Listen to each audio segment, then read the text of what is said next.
friendship, Senator. To the tree. Vive la France. No. Vive la California. California? Paul Masson Chablis is made with such care that most people prefer its taste to expensive French Chablis. Of course, Paul Masson was born in France. Vive Paul Masson. Ah, diplomacy. Paul Masson will sell no wine before it's time.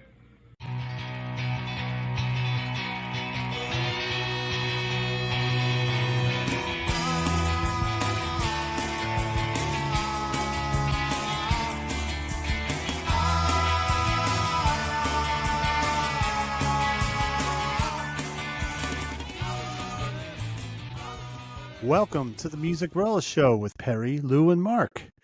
Good morning, Hello. Good evening, good afternoon from wherever you are. And tonight we're going to go over some TV theme songs and trivia. We're going to have some very rock salvation quotes. We're going to have a story on Universal Music Group versus Tik Tok. And of course, tons of random relish and trivia as usual that I will lose. But first of all, good evening, guys. How you doing? Good evening. Good. How you doing? Hey, man. I'm good. Thank you. Doing good. Doing good. Good. It must be Sunday. If it's Sunday, it's the show. Tell That's me right. why it must be Sunday. Okay. Sunday listen. will never be the same. Happy days. Yeah. Hmm. Echoes Okay, in the canyon. Grooving on a Sunday afternoon. Yeah. Sunday, Bloody Sunday. Oh, that There was you bad. go. There you go, Mark. Ruin the mood. All right, let's jump right into this. Yes. We all talked this week about, we all have our favorite TV theme shows. We each picked 4. Yeah. And, it was hard. It's really hard because there's like 1,000 TV theme shows. That, Sure. What I thought we'd do is we would just do each one of us at a time, like a round table. Talk Yeah, about a TV cool. theme. So who wants to take it first? I texted you mine and forgot what they were. So I can remember them. I can remind you, Lou. I got to. You can text it to me, right? I Yeah. got to. Wait, I can write it. Give me a minute. Well, you picked Maybe that Perry should go cartoon first. show that you like. You picked the detective show that you like. Hold on a second. Well, I don't. Oh yeah, I'm yeah. texting it to you right now. A That's detective coming show. through. Well, he's 700 miles away, so it may take a couple of seconds. It's going to take about a minute. Yeah. You're kidding? Really? No, it'd be like Why don't we, the old. Want me let's to play one of mine? Here we that I go. picked? Yeah, let's Yeah. start with Perry. Perry, let's start with you. All right, I picked this one. The show was only on for one season, but I always liked it. Harry Nilsson did sang the theme, "Courtship of Eddie's Father." I think I might have a sample of it here. Let's see. Let's see. Yeah. People, let me tell you about my best friend. He's a warm-hearted person who loves me till the end of. People, let me tell you about my best friend. He's a one-boy cuddly toy, my up, my down, my right. I don't know if Harry Nilsson wrote it, but he sang it. Like It's only on voice for and one heart. season. Who was in that? Was there someone famous in that? Bill Bixby Bill Bixby and Ah. Brandon Cruz. and Brandon Crew. Wasn't he a punk band or something? Was he a musician? I don't know. And what was the maid's name? The Japanese maid. Mrs. Okay, it was only Yeah. on Yeah. one season. Yeah, there was one episode though where Jodie But, Foster beat him up. Yeah, She kicked his ass. Huh? Jodie Foster was the school bully. Wow. Yeah, that Yeah. was Harry Nilsson singing. I don't know. The song's called "Best Friend," the courtship of Eddie's father. I've always It heard was- about it, but I've never seen that show. Yeah, It was a cute only, show. like you said, probably 13 shows, and that's it, or Mm. 22, whatever a season was back Yeah. then. I thought it was kind of neat. He was a cute, precocious little kid, but he wasn't over the top. But Bill Bixby came across as a very sensitive widower. Yeah, It- right. I Yep. thought it was kind of cute. I mean, I was probably 10. Did he Were get you- angry in that show? Yeah, I'm not sure when it was on. I would say maybe 68, 9. I don't know. I'm thinking 1970. 1970. Yeah. Okay, Okay. Around sounds that. about right. Yep. And it's funny how that just sticks with you, right? That theme song all these years later, Yeah, some do. Some, Yep. Yeah. All right. Well, Blue, you want to take one? Batman. The Batman theme. I never heard it. I never heard it. You never heard Batman. Is it Hal Blaine on drums or it. No, but it's Tommy Tedesco on guitar. I don't know who the really? drummers are. Tommy yeah. Tedesco plays that guitar. Wow. Yeah. Oh yeah, we got. Hopefully, we have a sample of it. Let's see what happens. Okay.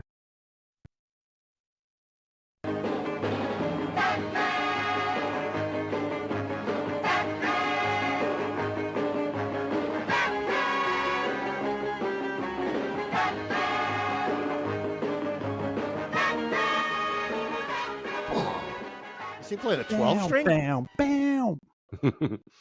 So that's I don't know what Tedesco, he's playing. the great guitar player from the Wrecking Crew, playing that. Yes. Yeah, Wow. the great Tommy Tedesco. Wow. I mean, that sounds like it could be Hal Blaine on drums. There's some cool drum fills in that. Yeah, great. Yeah, that was a great theme. Yeah, It that really was one was. of those. We used to come home after school. Was that like on 4 o'clock or something? You know, it was one of the right. I kind of remember the primetime run, but that's a hazy memory. That was 66 when the show started. Wow. Yeah, But but I I'm thought talking it was cool. syndication. Yeah. Yeah. I seem to remember coming home from school and before dinner. Oh, sure. You know, Batman Yes, it was. might be on or something, right? Do you guys remember the amusement park, Palisades Park? I was there once. Yeah. I was there once, but Yeah. me and my brother Anthony, we got these little Batman mask things. It just fit on the top of your head, but it covered your eyes. It was like, yeah, this is cool, man. Did you do that dance where? Yeah, man. When I'm knocking my mic over. We were at Palisades Park. Down at Palisades Park. The tunnel of love. Yeah. Well, a TV show guy wrote that song, right? Chuck Barris, Mr. Chuck Game Barris, Show. right? Barris. Created many TV shows, right? And assassin extraordinaire. Yes, that's yeah, right. that was Be a movie aware. with Evidently. Clooney, right? Yeah, George Clooney, Confessions of a Dangerous Mind. Be very careful around Chuck. Mm-hmm. The Gong Show. Yeah. We'll be right back with more stuff. That guy had fun, man. You know? I love the Gong Show. Oh, So do I. yeah. Tommy Tedesco was on the Gong Show. Yeah. He was? I remember He reading was in that he was in a dress singing about being a washed up yeah. former studio. It was a funny song, but it's on YouTube. How about the unknown comic with the bag on his head? Well, his parents were from Baghdad. Oh shit! I don't have that thing here. Put him. Rim had his shot. I had his wife in the sack. Wait, you're doing his material, man. Checkies. Yes. Checkies. I think we should bag this segment right now. Oh, we can't, man. We got a long ways to go. All right. Well, my turn. I'm going to pick probably my favorite overall show ever, but Suicide is Painless, of which there was a instrumental version as the theme of the TV show, but the original Robert Altman movie had the vocal version. Yeah.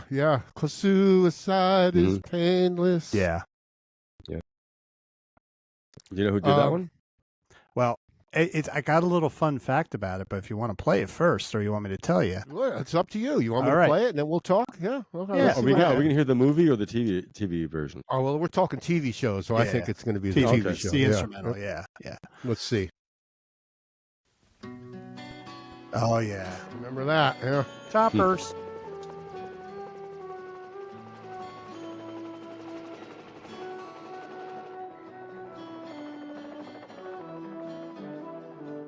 I'm getting a tear in my eye. Yeah. Really? Oh yeah, and then when the guy that plays BJ Honeycutt came in, they had to quick edit his scene in there when they're getting the people off the That's choppers. right. Right? They had to quick edit him in. He bugged me. Oh, Peg. Shut up about Peg.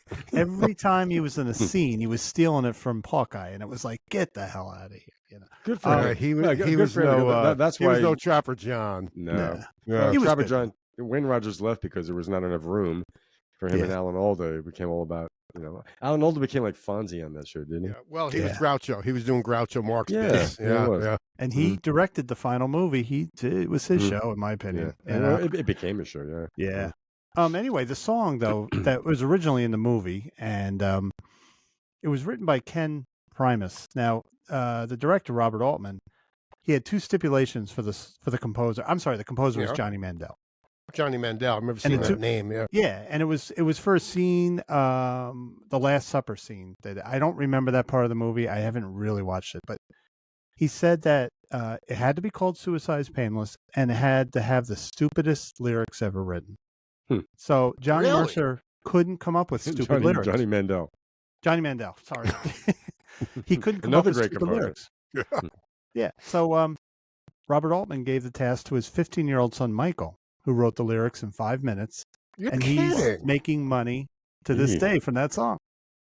So Robert Altman joked he only made he only made $70,000 for directing the movie, and his son is still earning money. It's like Oh, good. Good for so. him. Yeah, Well, that is Interesting cool. lyrics. Interesting lyrics from a 15-year-old. yeah. Do Yeah. you remember the actor in the movie the guy that committed suicide? No, I'm just not familiar. It was with it. Batfink. It was John A Shuck. character actor, yeah. John Shuck. Yeah. Oh, okay. Shuck. And who played in the movie? Who played Frank Burns? Oh, Bobby Duvall. Bobby Duvall. Yeah. Yeah. Totally different. Yeah. Frank Burns. And eats tell worms. me, Loretta Swit didn't look like Sally Kellerman. Yeah. You know, the casting was very good with that for the show. And who Yeah. was the one that made it from the movie to the show? Gary Berghoff. Radar. Yeah. Radar. Yeah. Company clerk. Yeah. Yep. Choppers. For some reason, I thought Father Mulcahy was in the original movie. I don't know why, but Who played him? Who played him in the movie? Oh, Welcome. he's another character actor. He was on a TV show. His name is like he was a butler or something on a TV show, or real sophisticato Okay. sort of. he was played by Renee Auberjonois. That's Yes. right. Yeah. Benson. He's on Benson Webster fame. Benson. Yeah. Benson. Uh-huh. Yeah. Okay. No, Frank Burns was played by the guy that played Colonel Flagg on the MASH show. Got his name. Frank Burns So- was played by No, by, wait, no. I meant wait, no, it wasn't Frank Burns. Who played Colonel? Wait, I know who you mean though. That guy who played that Colonel Flagg. Yeah, Colonel Flagg. He had a he a was role. in the movie. Wasn't he in the yeah, movie? I think he was. Yeah, I like the Colonel Flagg. that was a character. great character. Mr. Gung Ho. Yep. And did you know that Alan Arbus, that played Dr. Sidney Friedman, Yeah. he was married to the famous photographer Diane Arbus? oh Oh, really? Yeah. I'm not aware of her. What has she Oh, photographed? she did a lot of. She took pictures of my father's friend Eddie Carmel, the giant.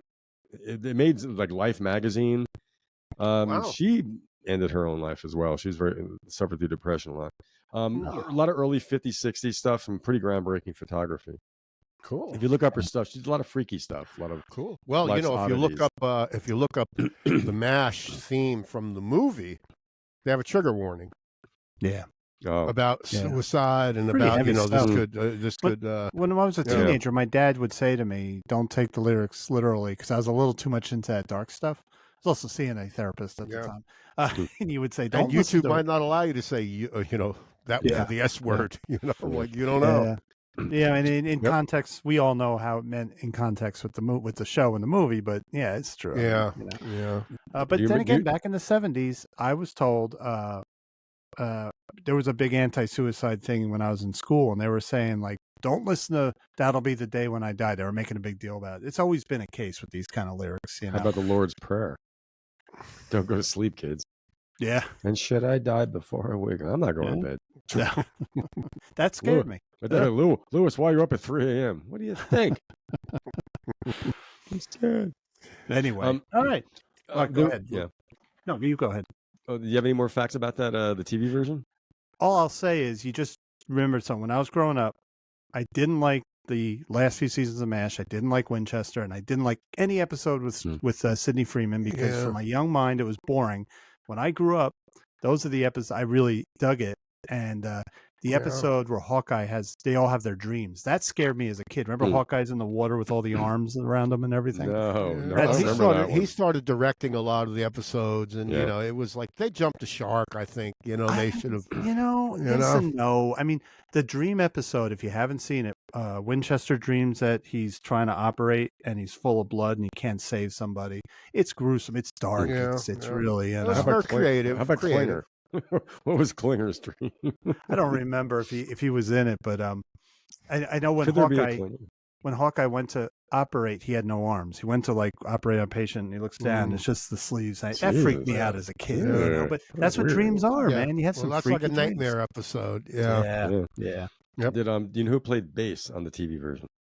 No. Carol Kay. Really? So who did drums? Do you know? No, I don't.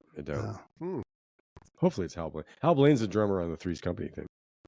Oh, great drumming on that. The drumming's great. That drum sound is terrible. I think it's terrible. These things are I so. like it. It's boxy. It's very extremely boxy. Well, Very it's loud. cheesy. It's a cheesy song. Yeah. Yeah, that didn't make any of our list, did it? Come It and was knock on almost our done, door. No, I thought you were going to pick it. But yeah. How cheesy. But I've got another. All right. Yeah, Perry, Mark. you're up. What do you got? I'm not going to say what it is Okay. because I think everyone knows it. All right. So let's just see.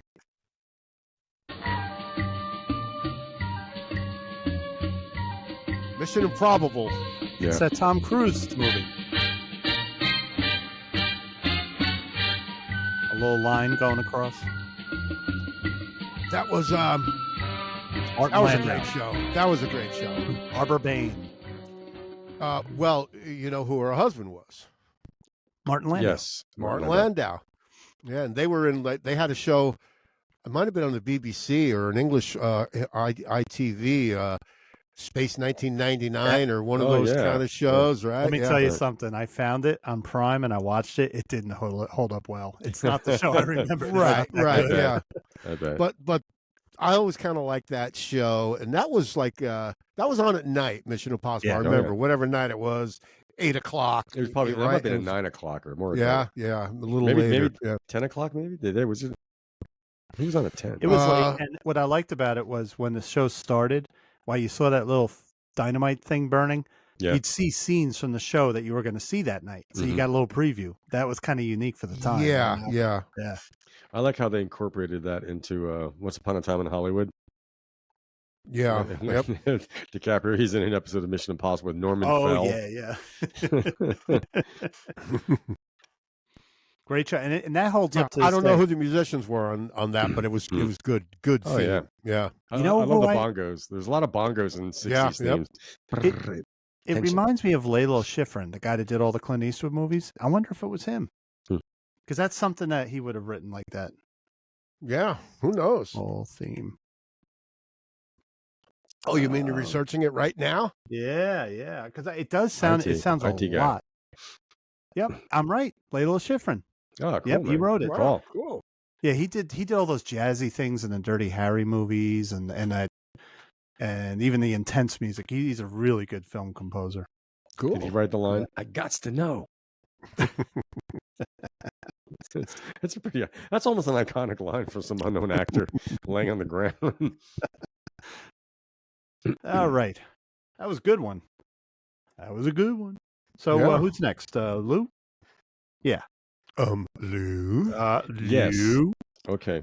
This was a show I never saw, but when I heard the theme, we've heard many times, I looked up the singer and what he was known as. But it's the theme to the show Rawhide.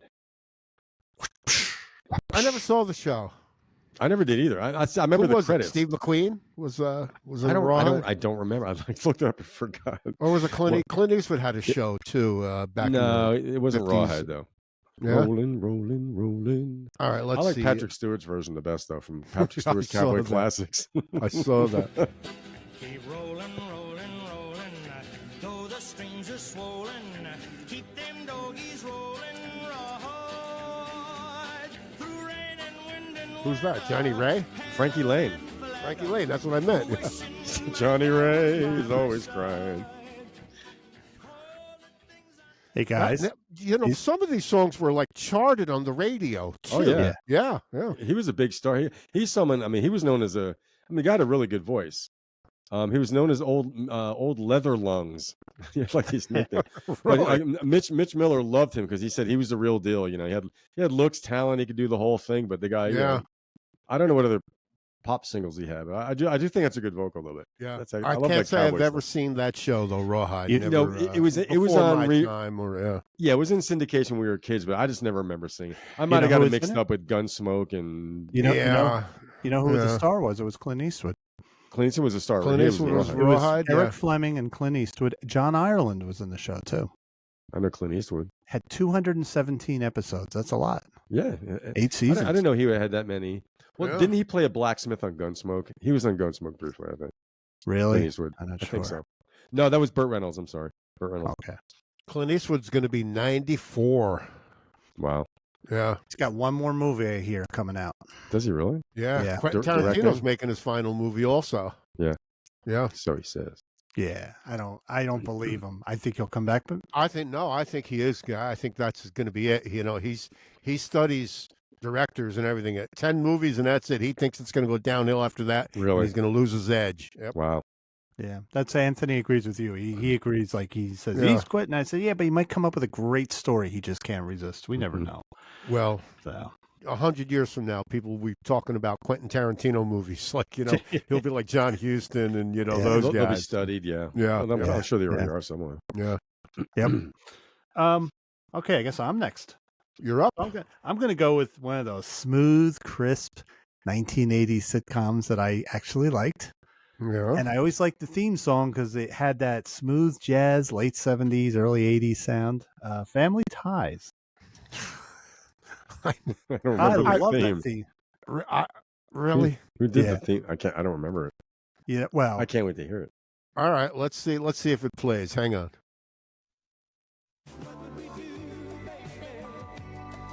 Wow. Sounds like a radio song.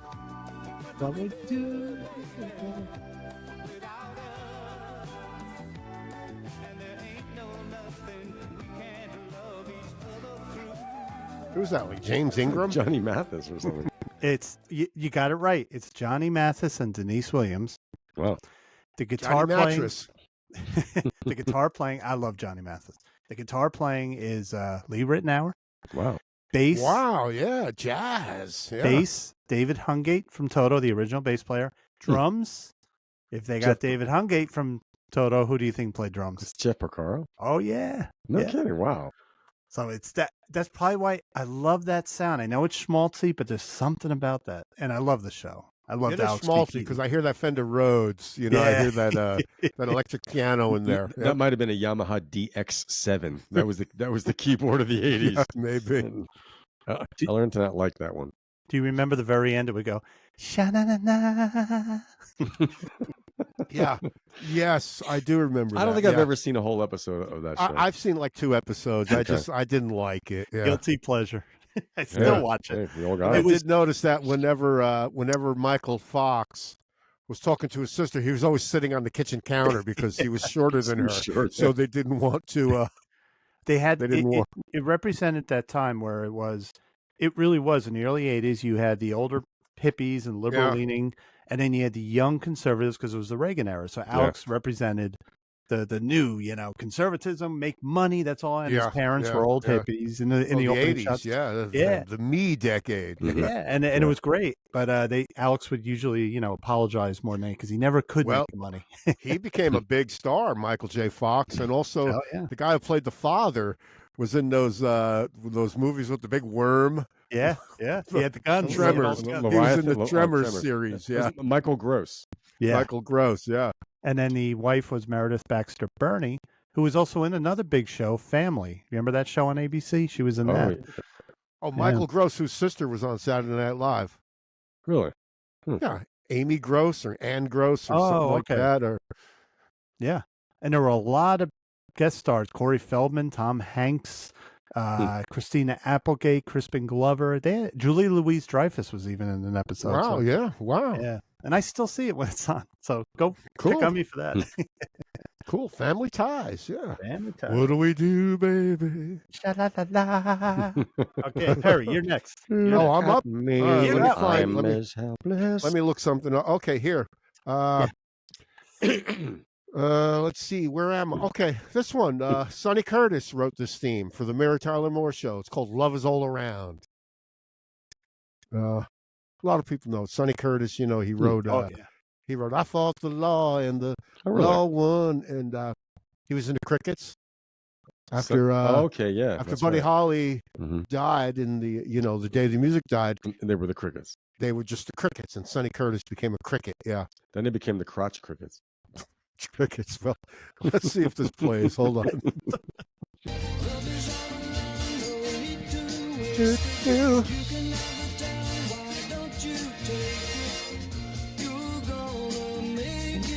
After all.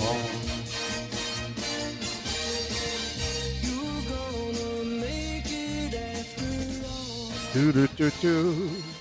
So you're Now, dancing. he tells a story that he was told by James L. Brooks, we need a song about, and they described a little bit about, she's, pardon? Who's he? James L. Brooks produced the show. He was he was the big producer like, of all these big hit TV shows. He did Taxi and right. So he plays the song for James L. Brooks, I guess in L.A. And who's the he that's playing the song to James Brooks? Sonny Curtis. Oh, that's right. Sonny Curtis is playing the song on his guitar. And, they explain to him she's moving to the big city. She lives in an apartment that she could barely afford, gets a job in a newsroom and all that stuff. And he came up with that. And once he played it for James L. Brooks, he's like, that's it. He goes, we're not even casting the show yet, but that's the theme song. Yeah. Yeah. Did he sing it? I don't think that's Sonny Curtis singing it. Okay. That sounds like B.J. Thomas. It kind of does. Yeah. But good catch. I think if it was, we'd know that at this point. Yeah. Yeah, definitely. James L. Brooks, that was, I think, was one of his first shows. He's a legend, that guy. I love Taxi. Taxi, yeah. And, the only reason it got that kind of finished was NBC just pulled the plug. They didn't think it would be much. That's why they only lasted, I think 4 seasons, tops. I have an answer here. Yeah. What's that? Who performed the Mary Tyler? Wait. He wrote and performed it. Wow. Okay, cool. Oh, wow. Smooth voice. Yeah. That's a part of my childhood. 8:00 at night. My sister watching it, That was a weekend show, I think. That was a Saturday or Sunday night when those. And being young, like that young, I didn't like it because it was too mature. There was no slapstick, Yeah. And she seems so old. She seems so old to me. She was probably 30. Yeah. At that point. Hey, Lou. Oh yeah. Hello, Ted. Lou. Yeah, I enjoy it now, but that was the adult comedy that I didn't understand back then. Yeah. She was a single career woman. Yes. Yeah. Yep. Probably caused some controversy. Not a divorcee, or not even that. No. Not just she was an old going to the city. Yeah. Yep. Moving to the big city. Right. So the character's probably about 30, early 30s. Yeah. Pretty cool. Yeah. All right, moving on. We got Lou now. Lou. Okay. I love this show when I was a kid. I think I had like a 2-year run. It was called the Banana Splits. these 4 trippy animal guys. And you have been telling me about this fucking song as long as I've known you. I know. I never knew. I always thought it goes, I never knew it was Bingo and Fleagle until you told me. Like, I never understand it.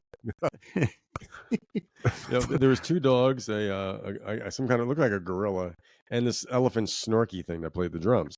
But they were in full size costumes. They just cavorted and they rode go-karts, like bumper go-karts. They were it was like the Monkees, only with they had a band. Yeah. And I was mentioning once in a while, unless I'm imagining this, there was this group of girls in go-go boots would come in. I think they were called the Sour Grapes, and it would make the Banana Splits get all weird, and they'd be like, boing. I think you're right, because I watched it. They had it in reruns. I saw it when I was very young. Yeah, we did a show on covers one time back in the old days, and we played a version of the Dickies playing this song. Yes, we did. Yeah. Let's see if it plays. The Banana Dickies. The visuals are great. I do not like that. Hand clap. Good drumming. Got a good beat.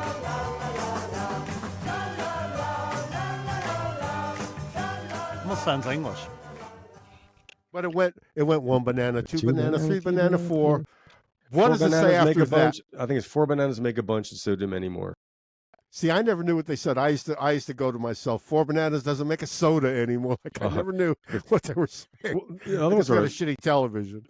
Well, I had to read them. Cruising down the highway, popping like a cork. Fleagle, Bingo, Drooper, and Snort. That's what it says, right? We could have a lot of fun. Now, the last time I like this, they go 4 banana, 3 banana, 2 banana, 1. 4 bananas playing in the bright something, almost like blue sun or something. It's like almost psychedelic. Yeah, that's bubblegum. That we did. I think on the bubblegum show that was even that appeared. Right? I think we did. Yeah. I mean that when I was like 8 years old, that and a box of Cap'n Crunch, and I was in little kid heaven, man. Hopped up on sugar, Hopped right? up on sugar, and of course, and the top, strawberry milk. the roof of your mouth was all torn up. Right? Yeah, I had flesh stalactites hanging down. It was like a car wash. Mom, my mouth is bleeding. Cha la la la la la la. Yeah. Hey Lou, did you know they remade it in 2019 as a comedy horror film? I don't want to hear about this shit, man. Yeah. I'm looking at it. It's Banana Splits holding an axe. And Oh boy, Go to hell. Not where you, was but that one made in? who made 2019. Kazakhstan? Was that a? Is it No, part snuff film too? I mean, do people die in this thing? actually, it was Steve pretty Seagal. popular. No, it was pretty popular from what I heard. Steve Seagal played Snork.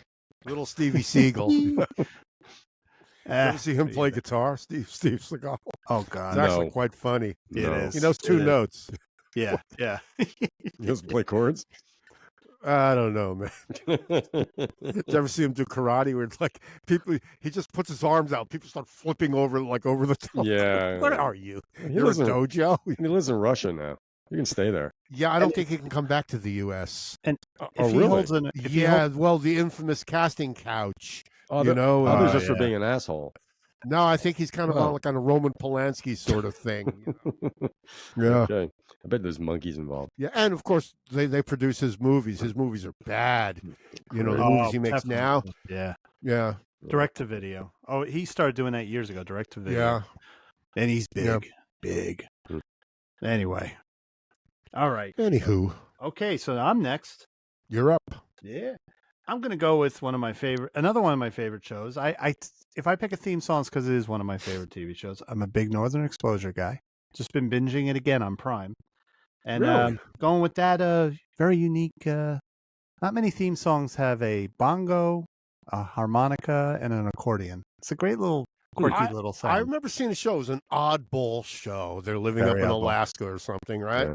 Yeah. Dr. Fleischman, he gets the government to pay for his schooling, and he grew up on Fifth Avenue. And part of the deal is he has to serve in Alaska, Oh, wherever they okay, place him. cool, So he ends yeah. up in a little town, little town.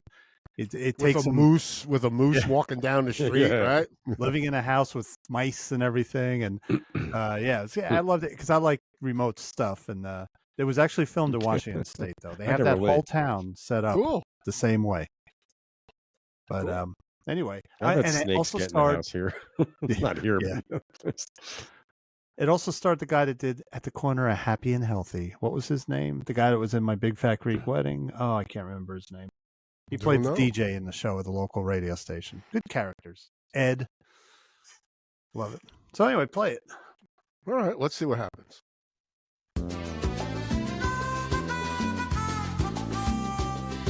Sounds like a fretless bass. Here comes Ed Shikliak. Maggie Connolly. Falling. Yeah. Good show. That's a weird theme. It is. Yeah, That sounds like an unlikely theme song. I just heard that for the first time. I would never put that. I would never think to place that in a TV show. But I guess it worked. Yeah, it sounds Yeah, like yeah. one of those Pet Sounds harmonicas in it or something, right? Yeah. Yeah. It was the first of the quirky shows. It launched that. Like, Quentin launched his style movie. After they made Northern Exposure, there were all those quirky shows. Was that the 80s or the 90s? I believe it was the 80s. That was the 90s, right? Yeah, that was the 90s. Yeah. Yeah. Well, remember at Landers Liquors, we had the Northern Exposure couple. Yeah. He was Lou and I older than used to her. work at a liquor store, and the cast of characters that came in there is worthy of a TV show. Oh yeah. You know? Oh, Yeah. Yeah. We've discussed it in the past, right? But Mhm. All right. We don't often talk about the Northern Exposure couple. yeah. She Yeah. left. Was it him. an older guy with a young girl? No, Yes, it was. yeah, and they had a purebred dog, of course, right? And didn't they have like a purebred bulldog or something? I don't remember that. If we're talking about the same all right, maybe I'm. And that was the one guy who would come with the boxer and say, "Look at his balls. Look at the balls on this dog." Well. There was an actor in that show, John Corbett. John Corbett was the guy that was the DJ. He's the one that was in My Big Fat Greek Wedding. He's a good actor. Okay. But there was I also a my very big doctor. fat Greek Go wedding ahead, because I'm I'm a guy. Wow. there was another guy in there, Rob Morrow. What the hell of a Oh, statement. man. Perry doesn't watch rom-coms. Did I Like miss Scott. something, guys? You're- You want me I to lost carry all on? my Is it notes. my Forget turn? But I think it yeah, is. it had a lot of great character actors in it. Mark's So frozen, Lou, so I'll go. try watching. it Oh, sometime. he did. Okay. It's on Prime. I'll go on with Welcome Back, Cotter, John Sebastian. Yeah. Yep. Right? Oh boy, I think I lost you guys. Welcome back. Your dreams were your ticket out. Welcome back. Welcome To back. that same old place that you laughed about. Well, the names have all changed since you hung around, but those dreams have remained. That was. I remember seeing that show. I was like, it was good. What's his name was funny. Gabriel. Robert Hedges as No, Gabe. The Cotter. Gabriel Kaplan. Gabe Kaplan. Yeah. Yeah. He's. Yeah, I look- thought that was. What were you It's a gonna pretty. say? It's a pretty silly show looking back. You know. It is. Horseshack wouldn't have been in the gang. He would not have been in the gang. Right. Yeah. Not a Brooklyn Street gang, and the whole mixed racial gang. It probably Yeah. it wasn't real. The intent was good. I never knew. I was at John Sebastian. I loved the Lovin' Spoonful as a kid. I didn't know who John Sebastian was. Yeah. But then they're like, Yep. that's John Sebastian's song. But That's John Sebastian writing it and singing the Yeah. theme. Yeah. Yep. and that got played on the radio too. Mark That's is an back. interesting He's thing not about back. these themes. Yeah, some of them became hits on the radio. Oh yeah. What was one? It was called "Making It." No, it's there was some theme song. I'm taking it, no more faking it. Yeah. It was like the show was on for 3 episodes, but the theme song actually got some airplay. Right. Yeah. Mark, are you back? You see me, guys? Yes. Yeah. All right, you might just want. I can't turn off my echo cancellation. Can you do it on your end, Perry? Let's see. Rolling, roll hard. Get 'em up, bring 'em up. Remember them. We're experiencing technical difficulties at the moment. We'll be with you shortly. I do hope, because I'm getting what Lou got. I come Oh, on and it warbling. says I've only been recording for 20 He's seconds, digitized. so I He hope I froze make up it again. into the final I can't show, do your or else echo we'll be- cancellation either for some reason. Yeah. Well, All right. so we just played. What did we just play?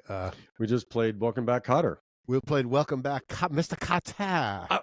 Now, was that Washington you're doing? I don't know. That was it. Well, this was Horseshack, Mr. Cotter. And then, of course, there was the dopey Johnny Travolta character, Vinnie Barbarino. Well, he was the leader of the gang. He was, yeah. Because he's Italian. We're all gangsters. Now, what was the ethnicity of the other guy with the curly hair? Well, they covered everything because it was Brooklyn, so Right. it was a melting pot. Yeah, Epstein was a Puerto Rican Jew. Yeah, Yep. So they made jokes about it because people weren't uptight. You could do that in the 70s, I think. Yeah, Gabe Kaplan made Jewish jokes. yeah, yep. Remember him and his wife? They had a Hanukkah bush. No, They didn't have a Christmas tree. They had a Hanukkah bush. and his wife ended up on Baby, if you've ever wondered, the one who played his wife, didn't she? Marsha Strassman. I don't know No. who played his wife. Marsha Strassman played his wife. I don't recall her from know who W. that is. I She don't know kind of who looks it like is then. she looked like the girl that played Bailey. Oh, on that's who I thought it WKRP. was. Yeah. I liked her better. She was my Marianne. I liked her better than Lonnie. Really? Mark, are you you got your ears on? God Yeah, is my can you hear witness. me? We can hear Yes. you. All right, Robbie. Where do you want to go? Back in business. Did you, Lou? Did you do yours? I have one more. I have one more too, Lou You has do one yours. more. Yeah. and I have one Okay. more. Yeah. You each have one more. I'm marked off here. Yeah. Okay. Okay. Mine is a great 70s police comedy called Barney Miller Yes. with Hal That was a Linden. funny show. That was a good Yeah. show. That's some Yeah. great characters too. Yeah. Roger Howitz, Chano, Yep. Fish, Bernice, Jack Sue as Nick Yamana. Yeah. Yep. I'll make the coffee board. Yeah.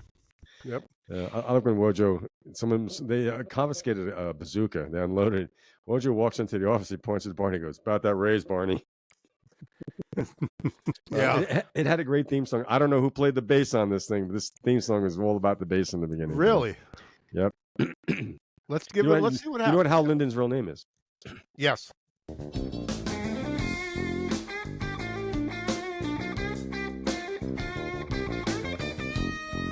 Great bass.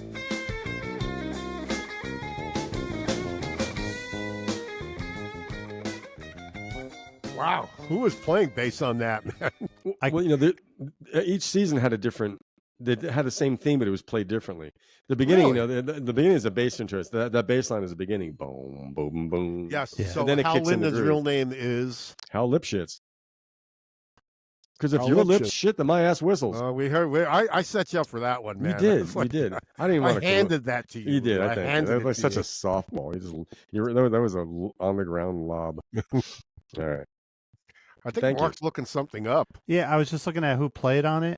So Yeah. the guy who did it, his name is Alan Ferguson, and they said he's like world famous, legendary. I don't know him. Dan Jazz World Ferguson. is probably famous. Yeah, Dan Ferguson did the guitar. Never heard of him. No, Wow. Drummer was Paul Humphrey. that sounds kind of familiar. Yeah. Hmm. Chuck Finley did the trumpet, That sounds familiar. and the bass player is Chuck Berghofer. Well, I got to tell you, That sounds familiar, that too. is one of the best themes It is. that was It out is. there for those TV shows And at it- that it- time. It was Yeah. a good. It was a great show. It was. Yeah. It was. Blood on the badge. You know what was good about it? Those 70s sitcoms, they didn't try to make everything pretty. Like nowadays, every sitcom, everything's Yeah. perfect. It was a greasy, grimy police Yeah. station, just like All in the Family. Their house Yeah, yeah. had smudges on the walls, and But it was the situation was the cast of characters that are rolling through are under arrest. Yeah. You know what I mean? So And, it's and, like, and it's all no. There's no white collar crime. A lot of just street people and odd stuff. They had Right. a couple. Remember Steve Landsberg? He played Dietrich. yeah. He was a later addition. I thought he was really good. Yeah, he was. He had that dry delivery. Very yeah. dry. I think he Yeah. was better what he did than say David Ogden Stiers was as Winchester. Yeah. Hmm. I liked Inspector Luger, the old James character Gregory. actor. James Gregory. Yeah. He played General Ursus in Beneath the Planet of the Apes. Yeah. I'm a simple soldier. Cool. And he was also in the he played in the Manchurian Candidate, the original one. He was the guy that was going to become president after they Yeah. Remember I Angela remember. Lansbury's I remember. husband? Yep. oh, okay. Spectre Luger. Hey, Barn. Mark's got one left.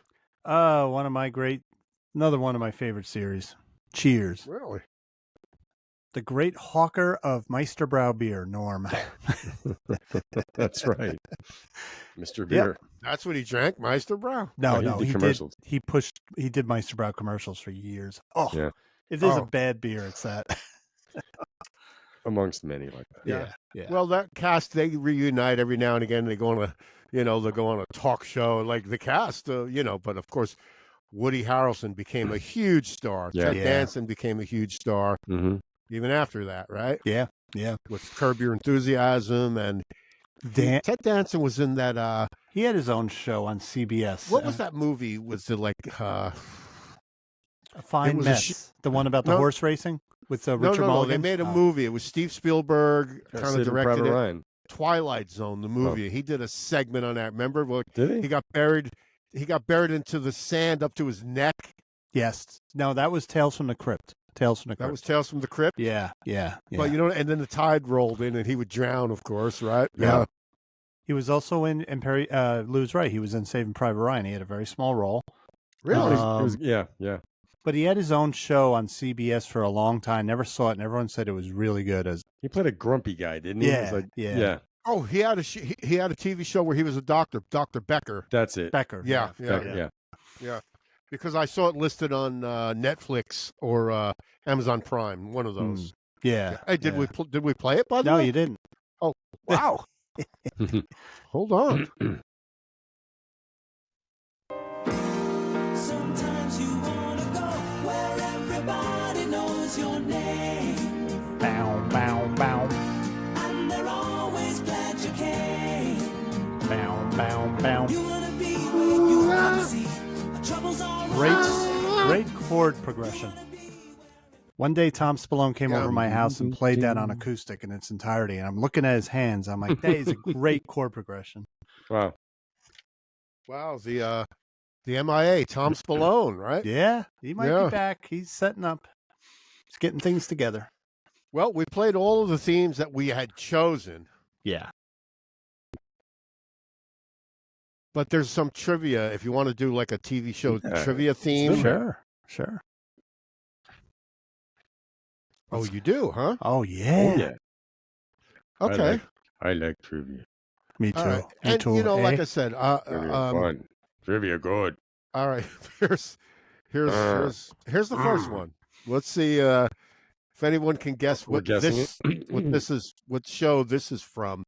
I think it was the 1970s. Okay.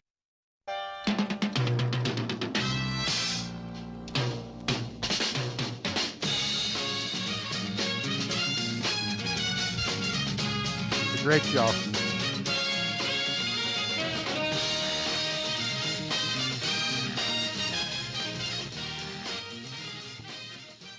Any guesses? Columbo?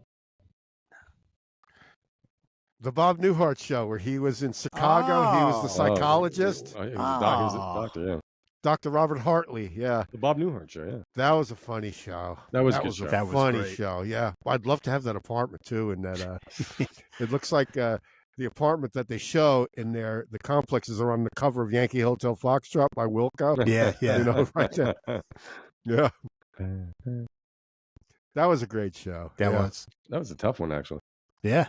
All right, here's another one. Okay.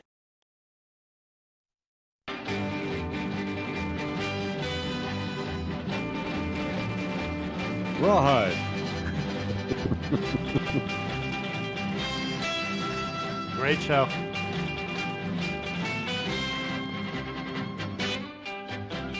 I think that might be Tommy Tedesco playing guitar too. I think it is, actually. Yeah. Yeah. What's the show? The Ponderosa, Haas, Lauren Green. Little Fuck. Joe. Wow. Damn, Adam what's the name of Bonanza. it? Bonanza. Bonanza. Bonanza. Perry, remember when I was your neighbor and I had that car accident? I was home for like 3 months convalescing. Yeah. I watched Bonanza. So there was one of those cable channels, like the old cable, that would just show Bonanza all day. Like, Is that when you had your broken leg? yeah. Mm. And broken sternum and broken everything. What year was that? 90, 90, 3 or 4. mid-90s? Yeah, mid 90s. Yeah. Yeah, yeah. I don't know if I knew you then. No, you didn't. 2 I didn't. blocks from home, going to work, hit black ice, hit a tree. Yeah. After turning around because Nancy said to me, "Did you turn off the coffee?" And I went, "Oh," and we didn't have an auto shut off coffee machine. So I'm driving into that curve on Mill Street, the famous curve. Mm-hmm. Mm-hmm. Damn. Mhm. Yeah, yeah. Wow. So I became a fan of that show. Well, Name the speaking of actors, show, name the actors that played. Who are the actors in that show? Michael Lauren Landon, Who was the patriarch? Lauren Green, Lauren Green, Battlestar Galactica, Pernell Roberts. Pernell Yes, Roberts, yes, yes. as Adam. Trapper John. He was the Trapper John on the after. Yeah, that's that, that was yeah. that was weird. It was, yeah. That was weird. Like, okay, You know what made it even weirder? If you saw him sitting in his office, there was a picture of the MASH people behind him and Hawkeye. Oh wow. Yeah. Oh, so- I didn't know that. That's Yeah. weird. Michael Landon's quivering lip. Yes. Michael Landon. who played Haas? Um, Oh. Big Don Barker, Don Blocker. Dan Blocker. Yeah. You had you once had a Haas hat. Remember the big I did. 10-gallon? I did. I had a 10-gallon hat. This thing's ludicrous. Here's I another felt theme. tall. Here's another theme. Yeah. Have a guess.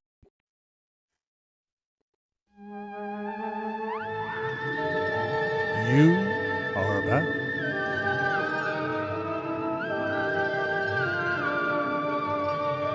Is that Jimmy Page playing the theremin?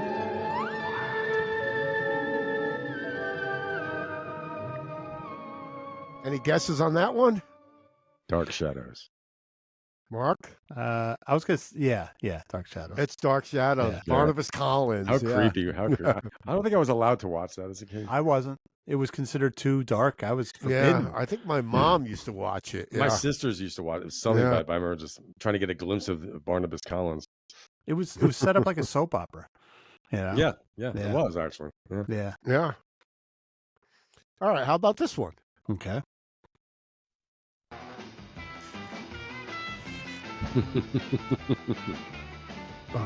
Ba-dum. Ba-dum. It's like a surf instrumental.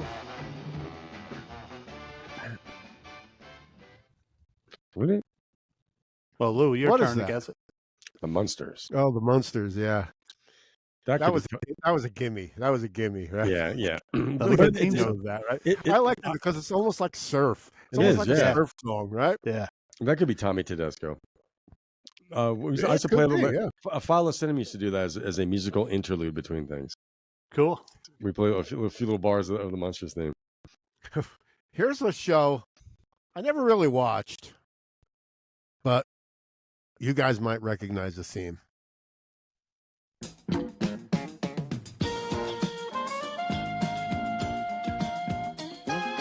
Love this show.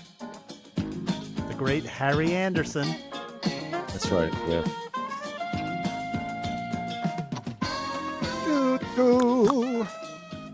What Another is the great name of- jazzy theme Can you song. name that show? Night Court.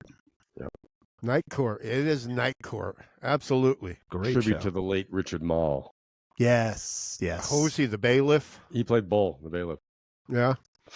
I saw him in an Arnold Schwarzenegger movie where he played like this caveman and he was doing an evil ceremony and he was worshiping some kind of evil saint, evil devil or whatever. And it was so funny. I'm like watching. I couldn't take it seriously because it's Bull. Well, here's another one. This was on like 4:30 after school, I think in the 80s. Okay.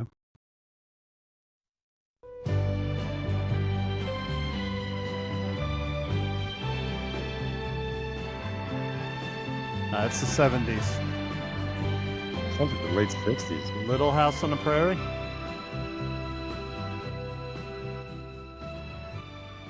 Little House on the Prairie. It is Little House on the Prairie. How did Wow. you know that? Because I watched it. I would never have known that. It Yeah. has no. a very feel like I'm trying to think of what composer. It almost reminds me of Wichita Lineman. The haunting Yeah, quality. It's in the Yeah. late 60s to me. Yeah, Yeah. it's got a breezy sort of. It's a good theme. I guess I was at that point when that show was on. I was a little like my younger brother would watch that. Yeah. Yeah. I wasn't interested in Little House on the Prairie. Yeah. Yeah. But a lot of things in TV shows back then is, what night was it on? Yeah. That's You know, true. Yeah. you had certain things you did on the weekend, Yeah. you didn't see anything. And well, the thing is, they were syndicated, so they would put it on like 4:30. Mhm, yeah. Like 5:00. or how about when they took your favorite show and they moved it to a time slot just to kill it? Yeah. You know, Yeah, they yeah. just- I'm they did sure it- yeah. Sunday was always a killer for the shows. bosses What would was do it really? that, right? Sunday was. Sunday, if Yeah, you got because- moved, they didn't want you. They wanted you to 'cause end. Carol Burnett's going to kill you. Yeah. You know? Yeah. And there's Yeah. also the NBC Sunday Mystery Movie. Yeah. Yeah. Columbo was one of those, right? Yeah. Columbo, Yeah. Rockford Files. They did them. All the shows that were canceled. Kojak, they did as a mystery movie. Wow. Yeah. All right, here's a show. This was a comedy show. I think maybe from the 70s.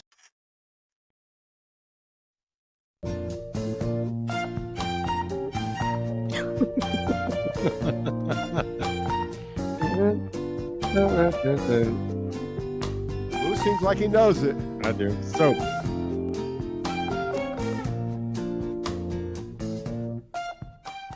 wasn't that the first primetime night soap opera? It's called Soap.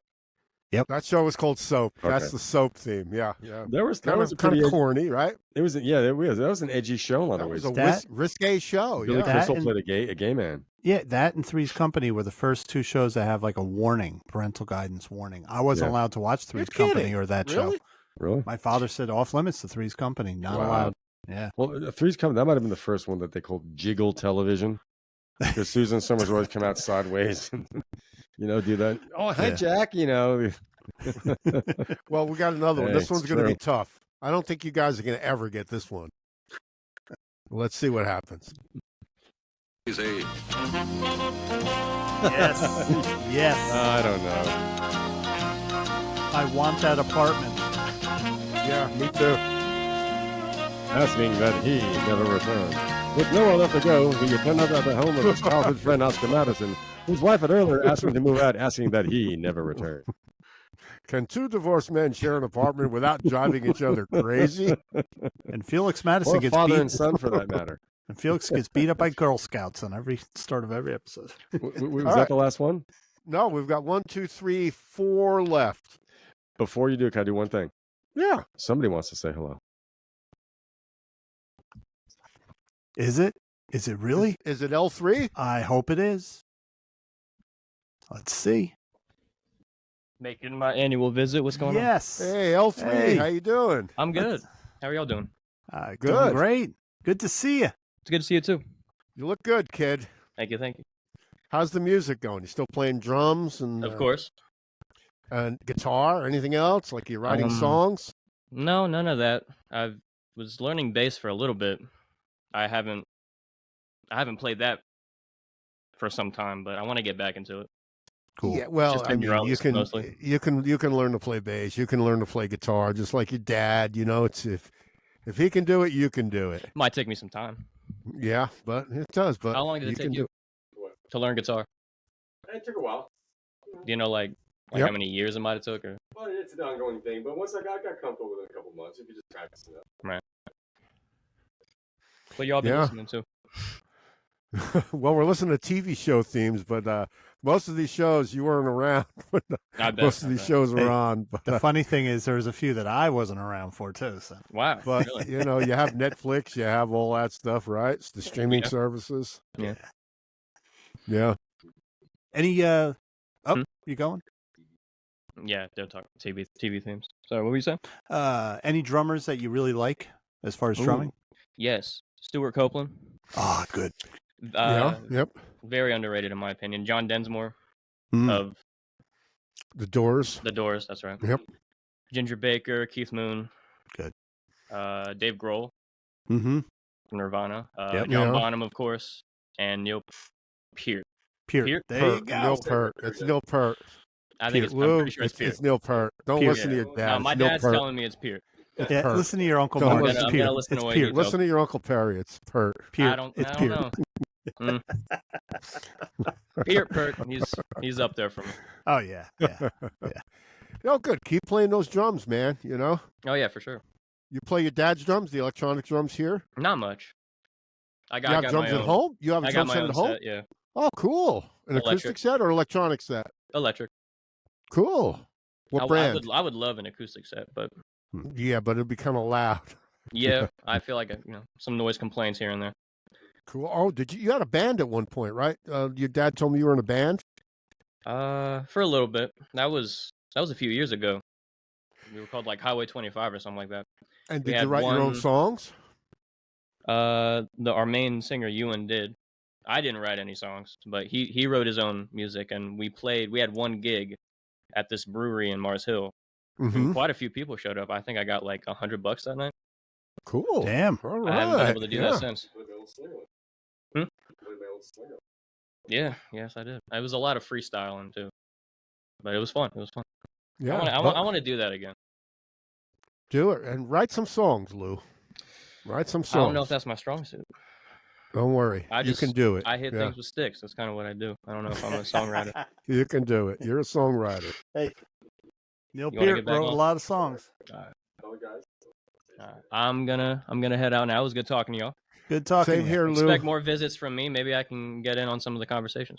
Yeah. Sure. Maybe I'll absolutely. get my Yep. son to come in too. That'd be cool. Yeah. That'd be cool. Yeah. Does he know a lot about music? Oh Do yeah. you have yeah. do you have an audio interface at home, Lou?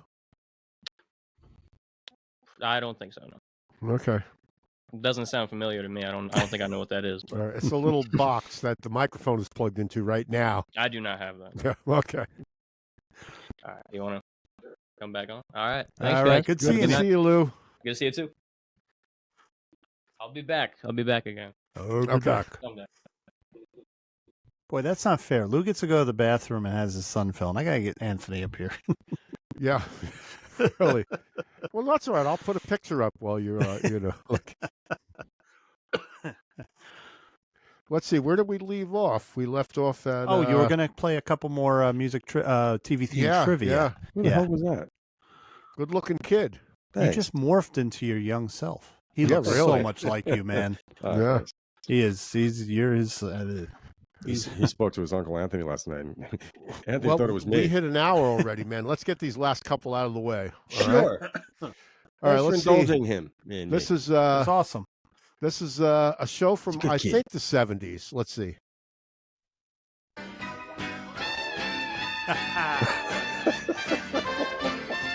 This is the best one.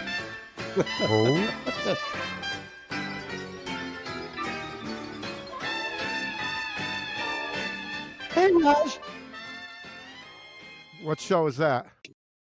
Take a Mark look. Ryan. What's happening? Yeah. What's happening? Hi, hi, hi. Hi, hi, hi. With Raj, Rerun, and Dwayne. Rerun. Who was the biggest the big musical group that was on one show? The Doobies. Yeah, and Rerun was bootlegging it. Remember, he had the tape recorder under his Well, jacket. he was I don't remember. Was he? block dancer, Fred Berry. Yeah. No, he Yeah, they were they doing had some moves. they were doing a concert at the school gymnasium, and Rerun was going, and his jacket opened up, and there was this reel-to-reel tape recorder. And all I remember is they show Michael McDonald looking at him. He's like, something like, "Why are you doing that?"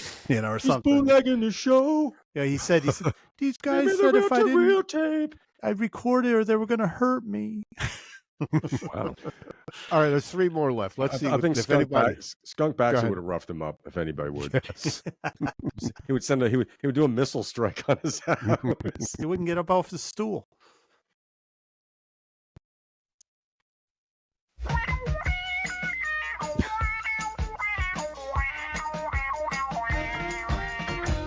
Sounds like Jerry Garcia. I got a creepy voice. Come on over to my door. I won't do anything bad. We mentioned that one time on our Burt Bacharach special or something that the 2 of the background singers on Perry Como song sang that theme song, the Ray Charles singers. And really? Okay. Yeah. Wow. That I remember. That was cool. Yep. My mental image of that is always John Ritter falling in the sand on his bike. That's just That's the one right. thing. That's right. Boom.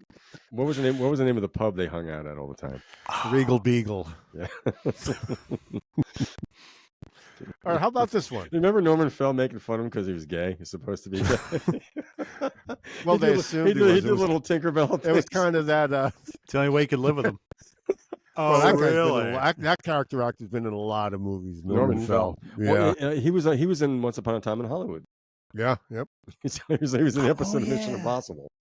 Okay. Here's Strong. This was from I think the 90s. Then I don't. Oh. Oh, yeah.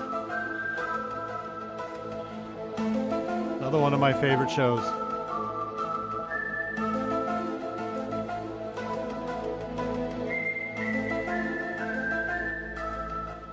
Atmospheric. Mark What's the show? Snow, X-Files. Mark Snow made that show because that was all his music. That was a show where the music was integral to the everything. Loved it. It's a creepy theme. Yeah, really.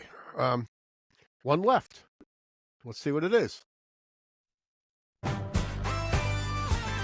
Oh, yeah.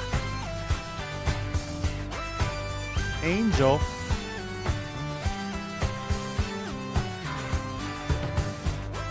Rockford fishing off the pier with his let's dad. Get Blue Nose it. Nice synth. Rockford buying beef in the supermarket. Rockford leaning against a TV, the telephone booth.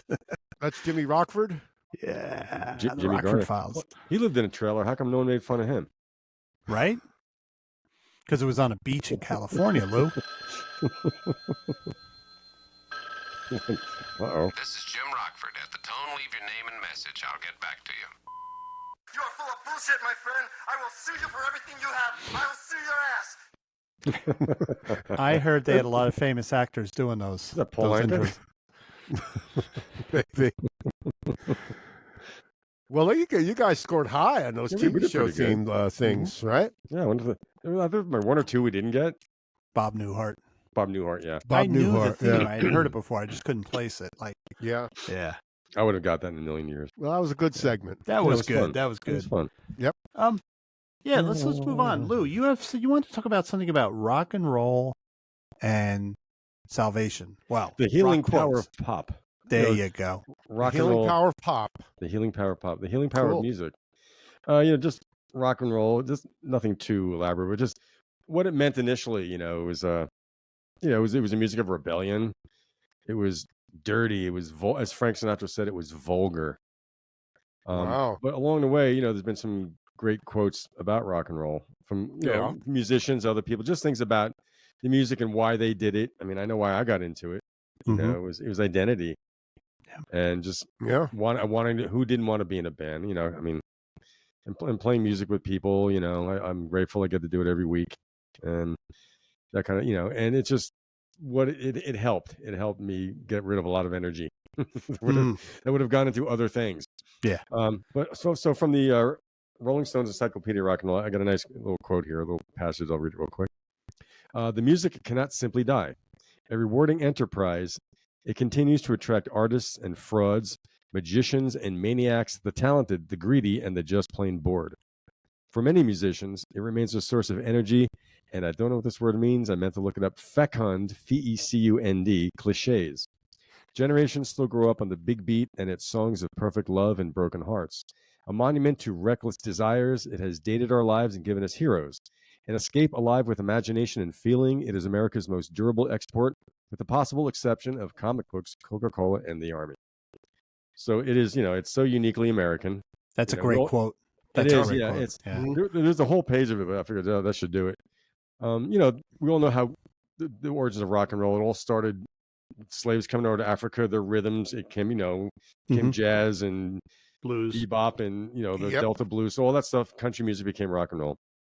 Yeah. But there's just been so many cool quotes associated with, and most artists you read about, and their biographies, they had a desire to do something. They wanted to be something, and they weren't happy. They were the outcasts and things like that. So I just found a nice little website with some quotes. Some are just terrible, and some people I've never heard about. What's the name of the website? It's called AZ Quotes. I was just looking up, because I remember there's something Pete Townsend wrote, which I should really read first because it's my favorite. Pete Townsend, probably the best spokesman for rock and roll. They call him an auteur. Let's see. Also, with the big news. They call it intangible feeling, philosophy, belief, or allegiance relating to rock music characterized by unbridled enthusiasm, hedonism, and cynical regard for authoritarian bodies. Hedonism? Hedonism. Who says that? What's that? Who said it was hedonistic? Oh, the early, it was considered vulgar. It was this is like in the 50s. Just the origins, the genesis of it. It was below the waist music, In the 50s. You didn't do below the waist in the 50s. Yeah. You did other weird things.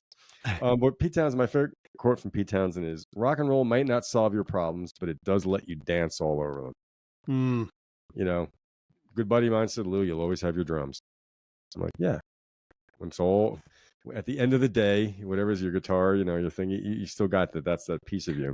Rock and roll, it won't solve your problems because all your life you're going to have problems, but rock and roll's there for you. Yeah, it may not cure them, but it helps you confront things. Yeah, but some of those little edgier, the groundbreakers, Little Richard, Elvis, Chuck Berry, Jerry Lee Lewis, the Beatles, Dylan, Springsteen, Stones. They all had that thing. What do I want to do? Springsteen said he thought he was dying until he discovered rock and roll. He said he hated the sight of himself.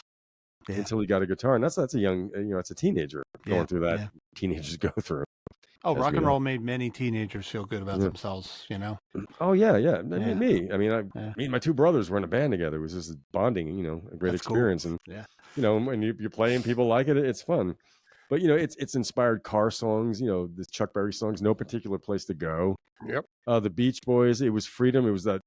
The highway system was built in the 50s. It was just get on the road and go. It was when radio was good. But the power of music too. I mean, sitting in your room with a pair of headphones on, playing. Wow, it takes you somewhere. Yeah, High school, I got a stereo for Christmas one year. I came home every day from school, put on the headphones, laid on my bed, and listened to Steve Miller. Wow, you fly like a friggin' eagle. I should have my K oscillator here. Tick, tock, tick. And then that's the year I got a Bay City Rollers album for Christmas. Like, hey, thanks. But the whole thing driving in your car. Perry, Nine of Swords, one of our songs. The chorus, driving in my car 1,000 miles away. Yeah. It's just highway star. Okay, so I did find some kind of neat quotes there, just affirming the power of it. This is from John Lennon.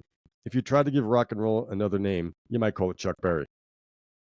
That was his thing. He loved them, yeah. Some of these people I've never even heard of.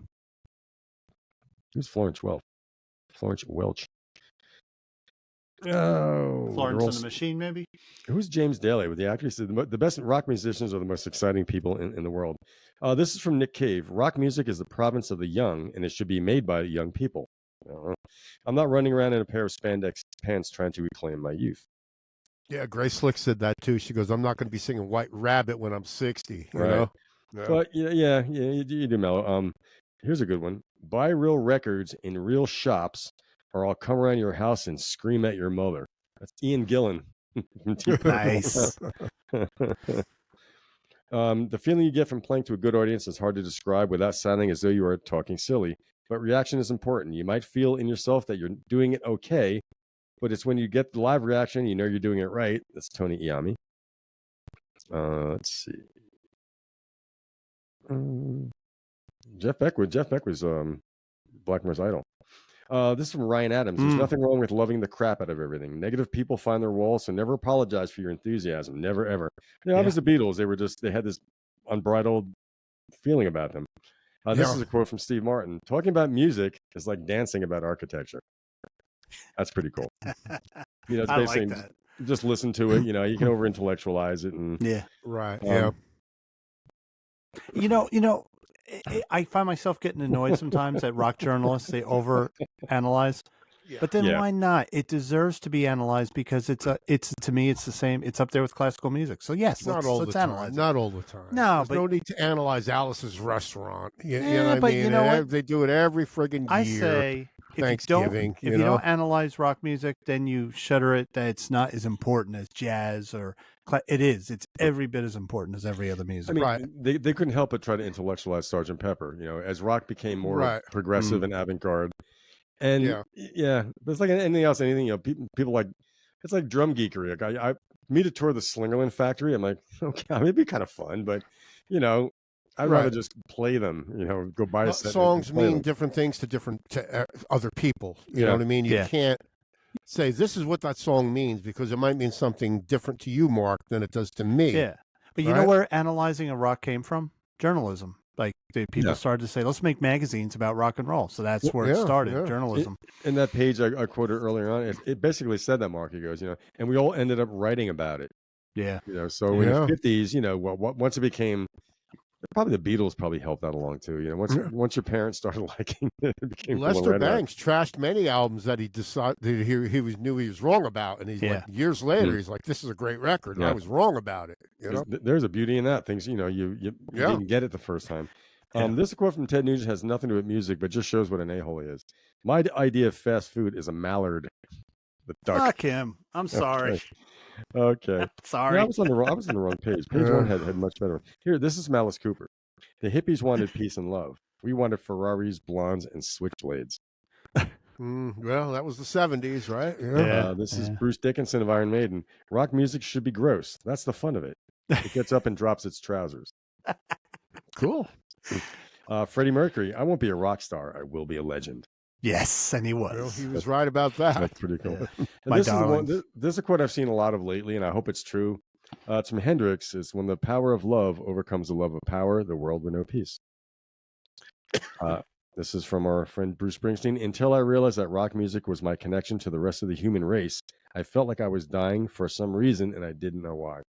That was that guitar gave him that identity, and that drive. The power of music, yeah. Yep. From Frank Zappa, rock music was never written for or performed for conservative tastes. That's something true. Zappa. It's kind of true until Golf and Western came. Sorry. Yeah, it has its own award show. You mean Paramount Pictures? Yeah, right. Western? This is a weird one. You're talking to someone who really understands rock music. That was Tipper Gore. Well, she made a boy. lot of artists a lot of money, right? Yeah. Yes, she Pat did. Boone is rock music to her. Yeah, I Yeah. sometimes think she was in cahoots with rock musicians, trying to make them some money. probably. Yeah, she was in the Slayer. When you talk like an asshole and you look like an asshole, you're an asshole. That's John Lydon. I was going to say Frank Zappa. You're an asshole. You're an asshole. That's right. Let's see. Have you got the feeling you've been cheated?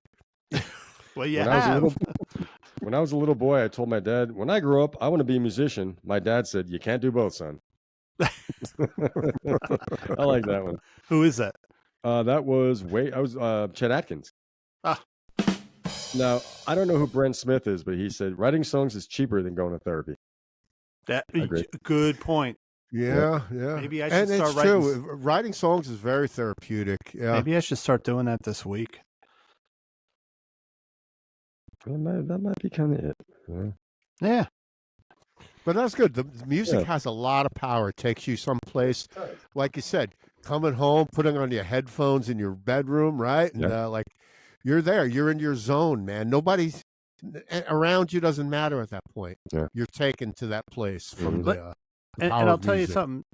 Not even talking like people that they want to distill all these. Like, not even like commenting too much on rock, but the place where I work, the previous CEO had a library at his home, and I got to talking to him one day, and I go, "What's your favorite kind of books?" And I was shocked to hear him say, "Any books about rock musicians in general, but rock in general, rock specifically." And he was right, because that's not analyzing, but rock musicians, because like artists, they walk that line between. Some of them between falling off the cliff and whatever, and it makes for great. You get in their frame of mind. Look, same thing with classical musicians. It's the beauty of music. But it's what we do. I mean, you're reading the Geddy Lee book. I'm reading the book on the people that were in bands with Bob Dylan. Lou read the Robbie Robertson book. And it's just what we do. It's just, you know what I mean? Here's a guy with a huge library that had a PhD, and he goes, the books about musicians, rock musicians, are the best because they're really good. If they're well written, they're really good, And they can be by and large pretty interesting. I mean, people think like a band like America may not make it that engrossing a read, but when you read about it, like everyone's got a story to tell there. Yeah. It wasn't all hit singles and the difficulties, and sometimes putting artists together, temperaments. Look at the Byrds. The bands that what it took to make that music and what it took to break them up. Yeah. But when I moved here in 2006, and I got to the point I hadn't played with people in like 12 years. I played by myself, and I was a funk. I was bummed out. I'm like, something's missing. So I asked a few questions. So where do you play around here? Like, was a good place to go? And boom. I was just talking to changed Mark before you logged a lot on. of things. Yeah, changed a lot of stuff.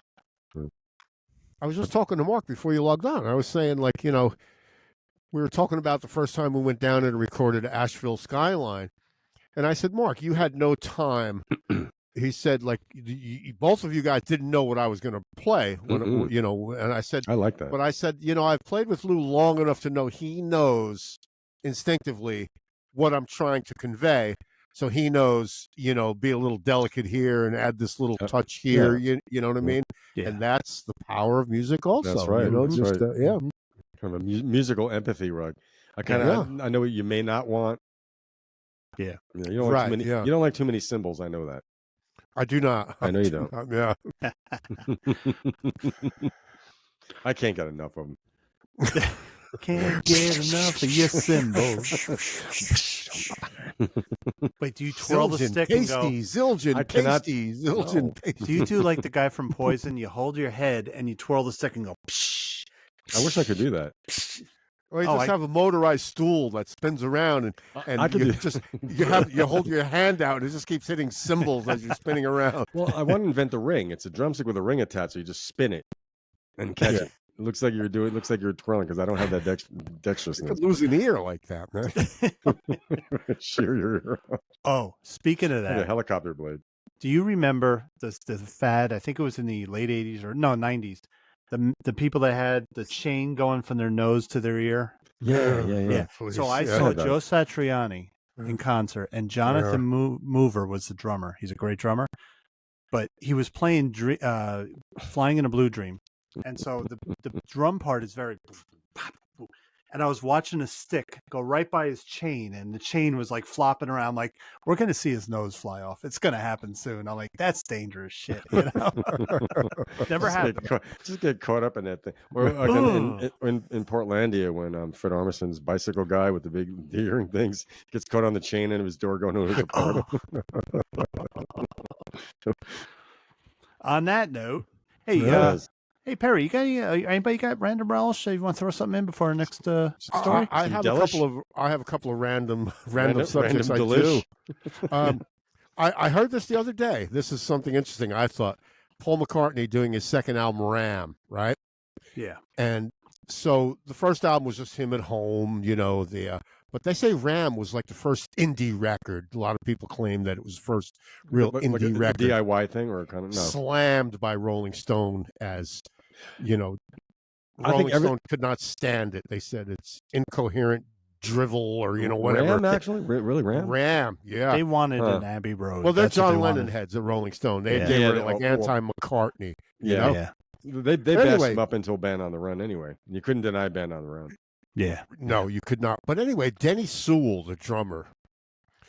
So Paul and Linda were at this warehouse in somewhere in New York. I don't know if it was Brooklyn or Manhattan, and it was a shady neighborhood. Denny Sewell was showing up to audition for Paul McCartney's new band. And he thought he was going to get mugged or something. It was like, Wow. but when he walked in and he saw Paul and Linda, he's like, okay, it's cool, Well, Denny Sewell was a kickboxing champion.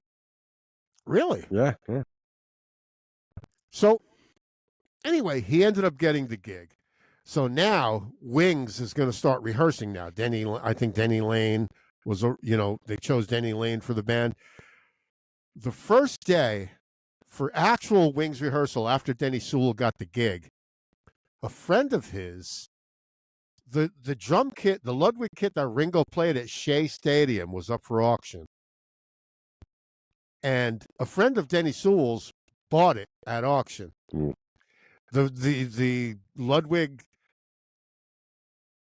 it was like gray pearl. I don't know what gray marine pearl. Yeah. Oh yeah. Yeah. Classic That's Ringo. exactly what it was. So the guy who bought it wanted to keep the snare for himself. He wasn't going to give up the snare, but he sold the bass drum and 2 toms to Denny Sewell.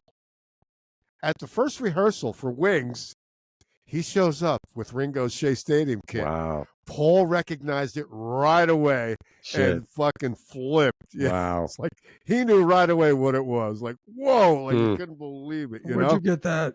Wow. Yeah. Yep. Well, that was leading up to the what album was that? Was that Band on the Run? No, that was Ram. That was Ram. Okay. Yeah, they recorded it at Columbia Studios in New York, where Dylan always recorded. In Columbia. Okay. And A&R Studios too. And A&R Studios, which is Phil Ramone and Yep. The A&R, the R and A&R is Ramone. What right? songs are on Ram besides Ram on? Too Many People. Uncle. Too many. Go ahead, Mark. You got Uncle Albert. Uncle Albert. Admiral Palsy. Yeah. Dude, come on. Too Many People. His response to John Lennon, "Dear Boy." No, just joking.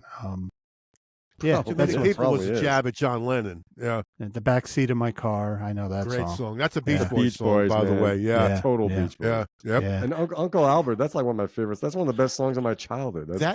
That's a Beach Boy too, because it has like 6 parts. Yeah. You know, and it's so good. Yeah, what was the one Brian Wilson recorded in like 6 different studios, right? Yeah. Wouldn't it be nice? Or one, I think it was that one, right? Wasn't Heroes and Pizza? Yeah. It kind of reminded me. People go in. That's a jab at John Lennon. That's why John Lennon wrote How Do You Sleep? How Do You Sleep? Yeah. Oh, And that's what a great response.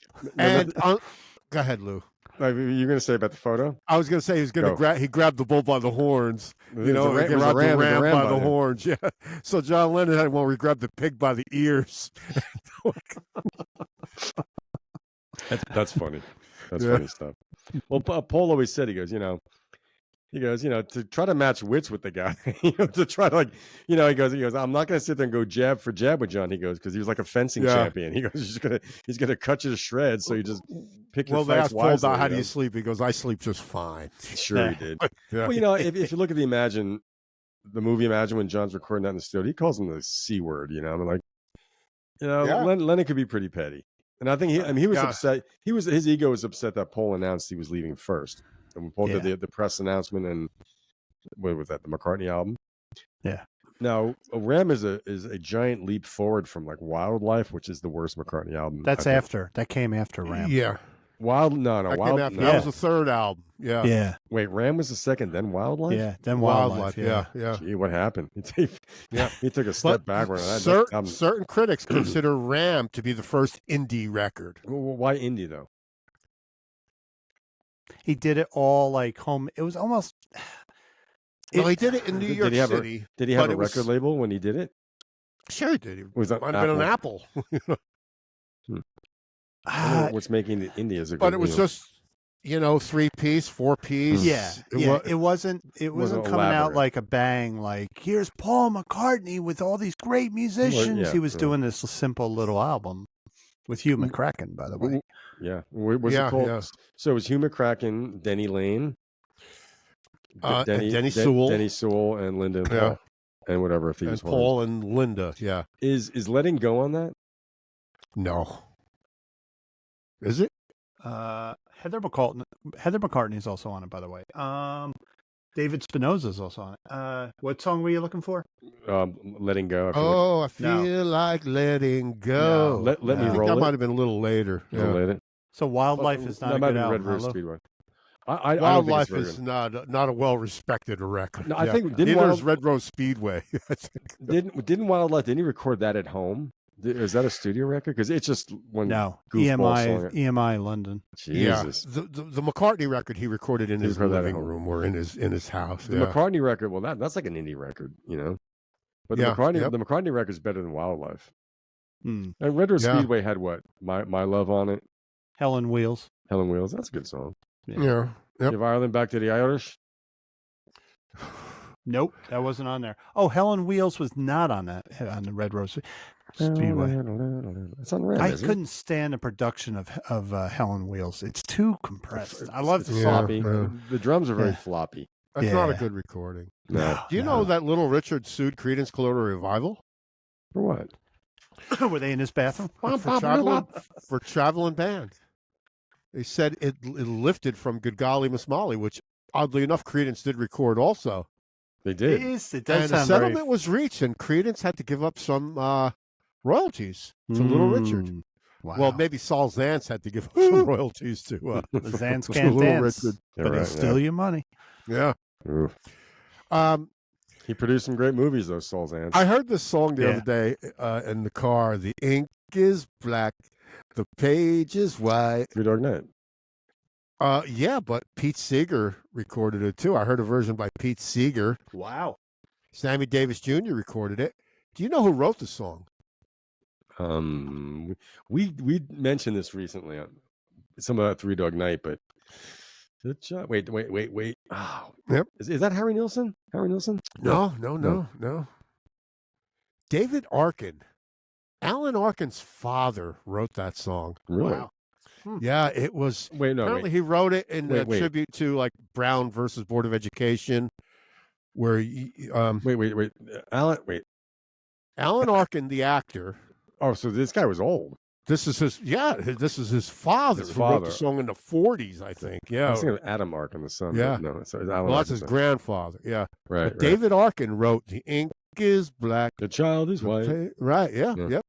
He wasn't saying. Didn't say the ink is black.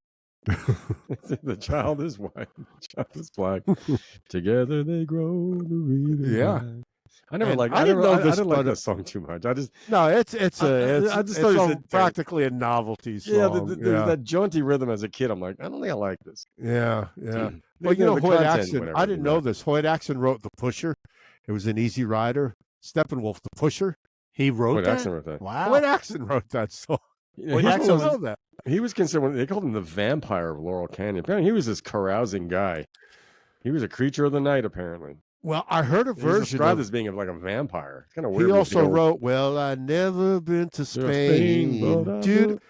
Do you ever hear Waylon Jennings' version of that song? I think so. Yeah. Waylon Jennings does a pretty decent version of that song. Yeah, it does. Standard Waylon Jennings version. I didn't know this. Hoyt Axton wrote the No No song.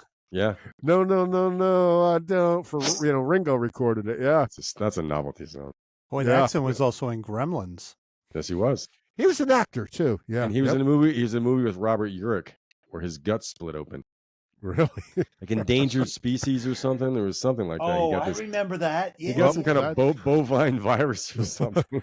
That's all I have for random. But I'll I'll be back shortly. Okay. Hoyt Axton, we also know he wrote "Joy to the World." Really? Night. Yeah, Joy. I didn't know he wrote that. Jeremiah was and So he's not really a country guy. He's a rock and roll guy. He was a rock and roll. He was. I would like to read a biography about him. Apparently, like you'd be at a party somewhere and Hoyt Axton would just come in. Like you think he was like this Uncle Cowboy guy, but no, he was ready to roll, man. Yeah. He also wrote "And a Cat Named Kalamazoo." Now, wasn't he on What's Happening? Wasn't he on one of those some sitcom? Did you mention that? I don't remember. I do he know he was on. He did make an appearance on a sitcom. Okay. It might have been What's Happening. Yeah.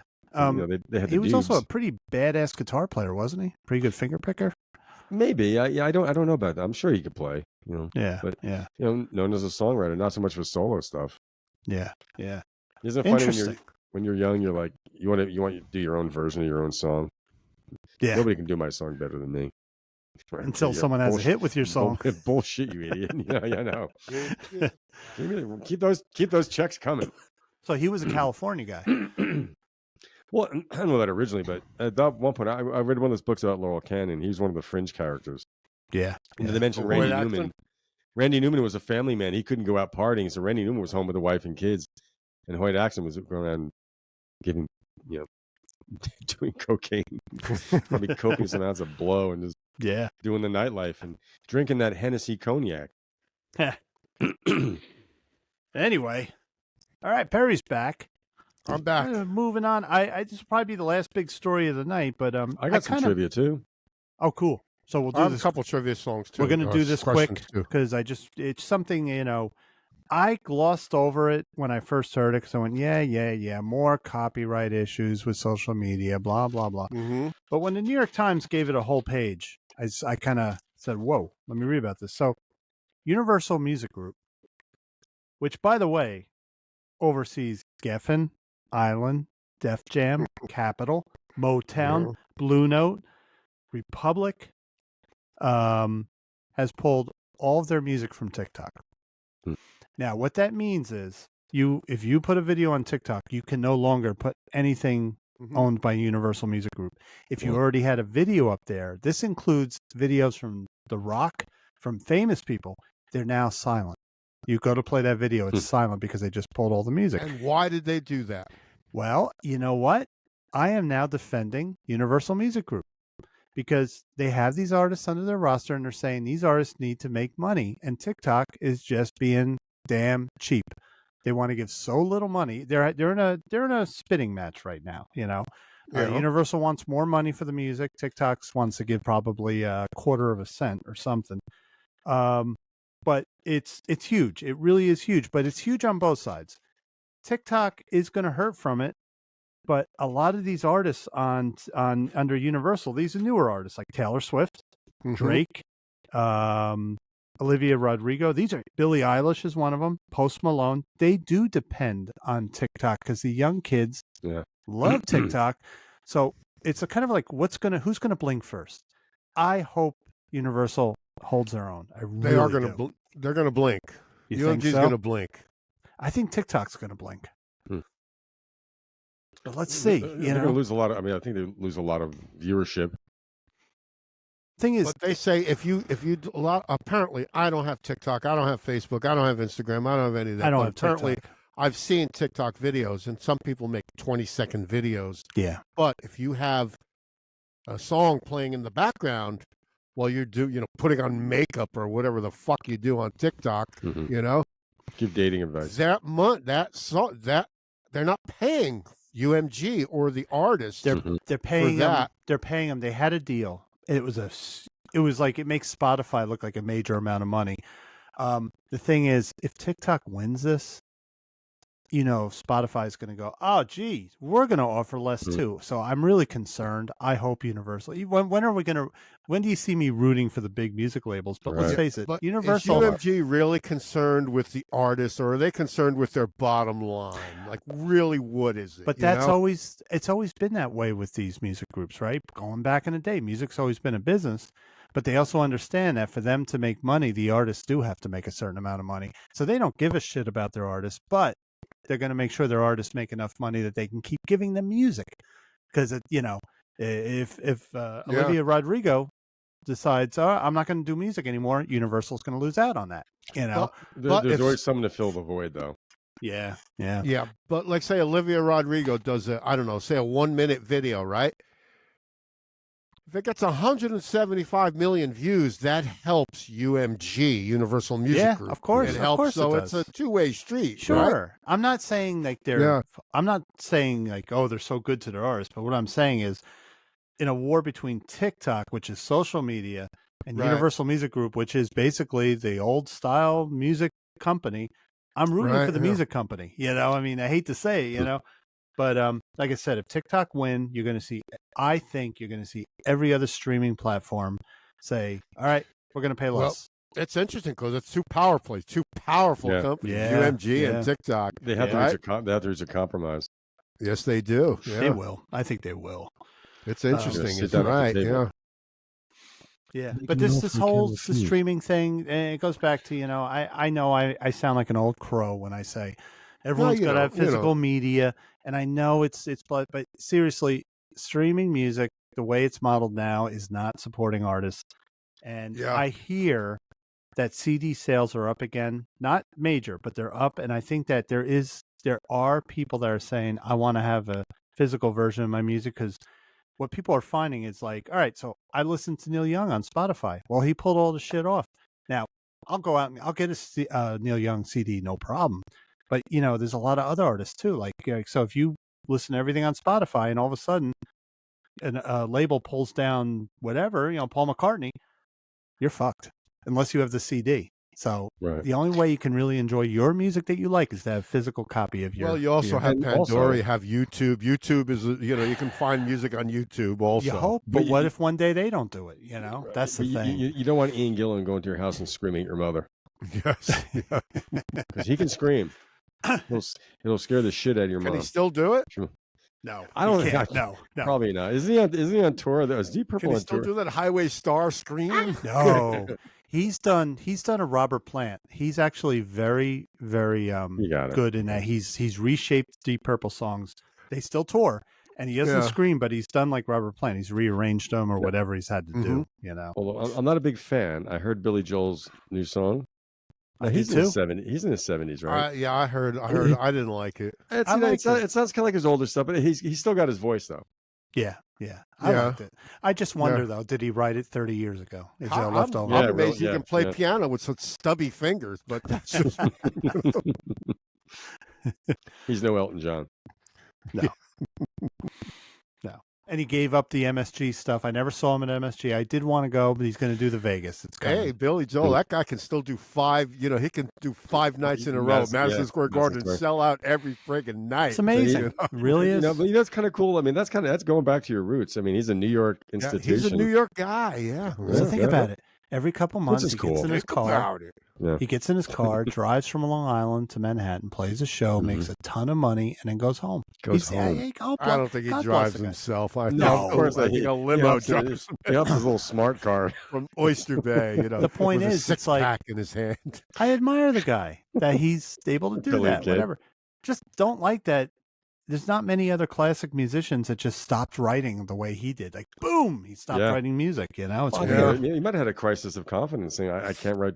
I mean, he tried. He just didn't say, "I'm not going to write any more songs for 30 years." I think maybe what he did didn't turn him on. I mean, Robbie Robertson said some people have 5 songs in them, some people have 100. And that last album, Perry is a literary vending machine. Perry just spits this stuff out lately. Absolutely. That's what you tell me. There were I got 50 a new songs record with in the it. works, so I There you can't, I go. can't know tell you you do. that. Yeah. I know you do. But I will tell you, the last Billy Joel album of original material sucked. That's the one with the river in the middle of the night. It wasn't good. I mean, it just, in my opinion, it sucked. I Yeah, didn't but like you it. know, he's got that doo-wop. You know, we have to do a doo-wop special too, right? Yeah. Lou, you were saying that you're a fan of doo-wop and stuff, right? I'd love to. Are you Yeah. getting the New Orleans stuff this week? Are we going? Because Mark, well, we'll talk about that later. All right. Yeah. You don't want to do it now? Yeah. Well, there is one thing I want to say now, though. Yes. What is it that is now breaking up that old gang of mine? The Vice Squad. Little bitch. Rendezvous. He looks nasty. Can't you see him sitting there? Where's my martini? He's probably hammered right there, too. Poor assistant. I'll be back in the morning with the assessor. So anyway, yeah. So I think they'll agree on it. They'll have a settlement. I hope TikTok doesn't win though, because I'm really concerned about music. I really am concerned about music. Well, you know, when they come to an agreement, they're all going to claim victory. So I mean, just expect it. You know how it is. You know. Yeah. So anyway, let's just open up the floodgates. Anybody's got anything? We got like 10 minutes left. Let's go for it. A lot of time left. Let's go for it. Trivia. I got Trivia? I want to see trivia. Lou, you got some trivia? I do. I got a couple questions and maybe some facts. Did you know trivia? Did you know that John Wetton, the late John Wetton of Asia, bass player, lead vocalist, was at one point in Roxy Music? Yes, I knew. Did know that. I don't think he's on an album. But he was also in Uriah Heep too. He was in Uriah Heep too. Yeah. Yeah. Now, so he was touring with Roxy Music a little bit, right? In 74 and 75, right before the big period for them. Yep. Do you know who produced Roxy Music's hit, Love is the Drug? This is a multiple choice question. Was it produced by Bob Ezrin, Chris Thomas, or Glyn Johns? Three legendary producers of the I'm going to say Chris Thomas. Perry says Chris Thomas. I'm going to go with Bob Ezrin. Perry is correct. Ah. Yeah. Okay. That idea is Chris Thomas English? Yes. With that name? Come on, Chris Thomas. We had a discussion about that where he played on the Mark Smith. He played electric piano on Savoy Truffle. Chris Thomas did? Yeah, we discussed that in That's the past. right. Yeah. So was he an engineer at EMI? He was an engineer, musician, all that. Yep. Okay. Let's see. Here's a question. The legendary R&B vocal group Sam and Dave. Do we know their last names? Was Sam's last name Wilson, Hayes, or Moore? Sam Moore. Sam Moore. Sam Moore. Okay. Okay. Dave. Was Dave's last name Prater, Axton, or Grimes? Grimes. What was the first one? Prater. Yeah, that's it. You're right. Prater's correct. Yeah, that's it. That's okay. it. Okay. Okay. Let's see. Can you guys name the Guess Who's hits? The Guess Who? Yeah. You mean some of their hits? Can you name their hits? Yeah. These Eyes. Okay. American Woman. American Woman. American No Woman. Time. No Time. Undone. Undone. She's come undone. Talk about jazz. Jazz. Man. Yeah. Undone. Yeah. No sugar tonight in my coffee. No sugar tonight in my tea. Dootin' doo da dootin' bus stop. Well, that's a trick with No Sugar Tonight. You know why? Oh, they're connected, right? Well, American Woman. It was released with American Woman. Wait. Well, you mentioned These Eyes, right? These Eyes was a number 6. Laughing. Do you say Laughing?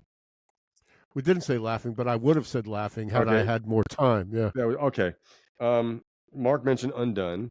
I think American Woman was a number 1, but there was American Woman. Was No it number Sugar. 1 in America or But Canada? American Woman and No Sugar Tonight were considered like a one thing, and they were both number 1. But No Sugar Tonight was released on its own, and it wasn't a big thing. It was a number 39. Oh, but New Mother Nature, I thought that was. I got this mixed up. That was never released as its own song. That's part of No Sugar that's Tonight. like an intro to one of the other songs or something. Right. Yeah. But on the one with the American Woman and No Sugar Tonight, they left off the New Mother Nature part. Really? So when you when you hear the 45, when you hear with American Woman, you just get that and No Sugar Tonight. When you hear No Sugar Tonight on the radio by itself, it's either by itself or with New Mother Nature. I like their Which is song pretty Bus cool. Stop. That I don't know. That I don't think that was a hit by them. Oh, sorry, Bus Rider. It's called Bus Rider. Bus Rider, huh? Yeah. Here's where Randy Bachman left in 1970. Bus Rider. They put out some good material after Randy Bachman left. I did a deep dive on him one night. Yeah. I think actually no Sugar Tonight and New Mother Nature, those are different guitar players. When I was a kid, I used to make my own posters, and I would write like the Canadian rock of BTO, Bachman Turner Overdrive, because I had the Not Fragile album, and the one with I always like Let It Ride. I always like the strumming, that nice strumming in there. Is that BTO? That's Bachman Turner Overdrive. They were a hit machine. Yeah. Roll that ride down the highway. Canadian, let it roll. So was Randy Bachman the lead singer of BTO? Yes, and C.F. Turner, I think, was the bass player. Yeah, okay. They could be. You know what's amazing about them? They could do these great pop hits, but they could be freaking heavy when they wanted to be. Not Fragile, a heavy song. Yeah. What was Burton Cummings' big solo hit? He had one. Well, no, Share the Land was a Guess Who. That was still the Guess Who. Yeah, but when he went solo, he had one big hit. Yeah, that I don't remember. Maybe I'll be there to shake your hand. Maybe I'll be there to share the land. We'll be giving away. Oh, by the way, singer Burton Cummings. By the way, Lou, was that Bill Murray? Sounds like Billy Murray. Star Wars. Talking about Star Wars. Bill Murray did the theme to MASH. Nobody really knows the words to MASH. What was his character? Nick Snowball or something? Nick Snowball, depending where he was. When he was on the Auto Train, it was Nick Rails. I like Nick Snowball. Oh, by the Can way, I throw a couple of trivia questions? Go ahead. Hey, I just had a correction for you. John Wetton did play bass on a Roxy Music album. He did. Which one? Yeah. Well, you gotta tell me to shut up. It's Viva. It was a live album. Okay. That's a tour. I just got to be an asshole sometimes. He didn't record in the studio with them. No, he was with them for 7 years, though. 7 years. An album is an album. Yeah. It's an album. Yeah. It's the new. What kind of trivia you got, Perry? I have. Which American festival did Jimi Hendrix light his guitar on fire? Was it Woodstock or Monterey Pop? Easy. Monterey. I'm sorry, what was the question? I went into a hole there. Jimi Hendrix did something on fire. He burned his lit his guitar on fire at Monterey Pop Festival or Woodstock? Which American festival did he do that? Monterey. He did it at Monterey. Threw some lighter fluid on his 1968 Fender 1964 Fender Stratocaster. Now, which British band? Now, on this question, Lou will not be in the Doctor Who TARDIS traveling through galaxies. He will listen to the question. Burton Cummings' solo hit was "Stand Tall, Don't You Fall." Yes, that's it. I had that 45. Yeah. Well, I didn't have it. We had it. Yeah. Stand tall, don't you fall. Just you might regret later. Yeah. Yeah. Don't do something you might regret later. Which British band was formed from members of the Small Faces, the Herd, and Spooky Tooth? Which British band was formed from former members of the Small Faces, the Herd, and Spooky Tooth? Mata Hoople. UFO. No. Just think about the Small Faces. Yeah. The Herd. Who was in the Herd? Peter Frampton? Well, Humble Pie. Humble Pie. See, it just takes you. That's enough to give it a little thought. Yeah. And the bass player was in Spooky Tooth. And the drummer was in another band. Who was the drummer? John Shirley or something like that? Jerry Shirley. Was 17 years old. Wow. He was in Humble Pie. 17 years old. And he was in an 80s hard rock, the 80s heavy metal hard rock sound. He was in Yeah. Fastway, which was an 80s, almost became a poser band, but they were Fastway, too rock yeah. and roll. You remember them? Was that Fast Eddie something? Fast Eddie Clark, who was in Motorhead, and Pete Way from UFO. Great band. Jerry That's Shirley Eddie on Ho. drums. Yeah, great band. Don't call me Shirley. Oh, how fast was Eddie? Was he really fast? Not very fast. Okay. He was a good guitar player. So living up to your name. He was Mark, on. you want me?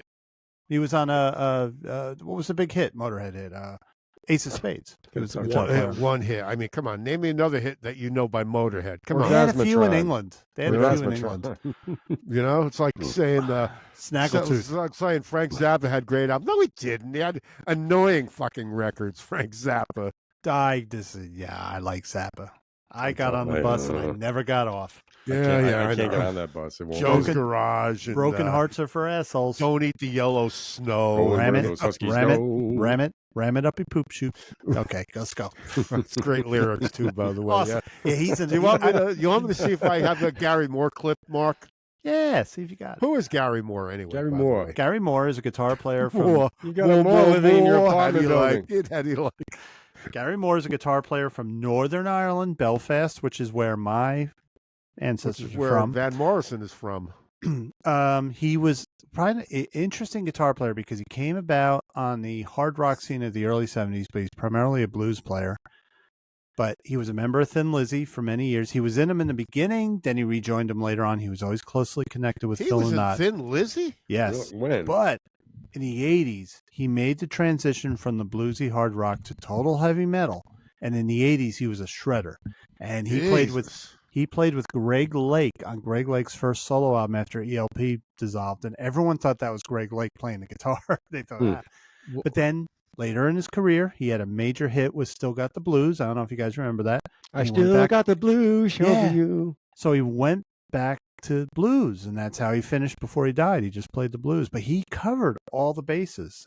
And, it's pretty Really? amazing. And he came from Northern Ireland at the time of the Troubles, just like Rory All right, Gallagher. let's see if this plays. Hang on. Oh, yeah. Is that the Greenie Les Paul? He had Peter Green Les Paul, didn't he? I don't know if he took it on tour. That's Greenie. Look, He always because played Les Pauls. both pickups are facing south. Wait, Great sustain. Listen. Oh, Look at that sustain. That is great. oh my God, I'm crying. Look, that's Greenie. Yeah. Oh, Whoa. he is. Look at the crowd. Yeah. You know, that's what I found interesting. It's like they're mesmerized by his playing. Yeah. So the power of music. It's taking them to this zone, right? Was that Parisian Walkways? I have no idea where that was, It was from. either There that might or be Still another Got one. the Blues. Yeah. Watch him flip the switch. Hear that? He went to the neck pickup. Yep.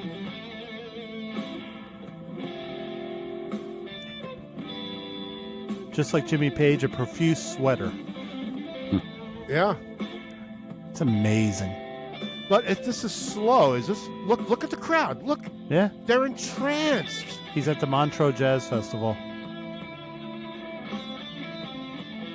What tone on that guitar, man. This was definitely after when he went back to doing blues. Ah, great. I think is that the Greenie Les Paul?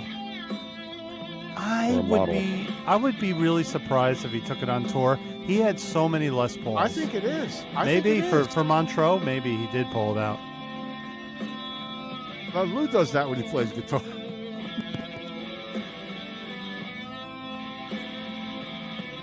Listen to that tone. Look at this. Look at the crowd. Yeah. They're in Bringing a zone. tears to They're in a my zone. eyes.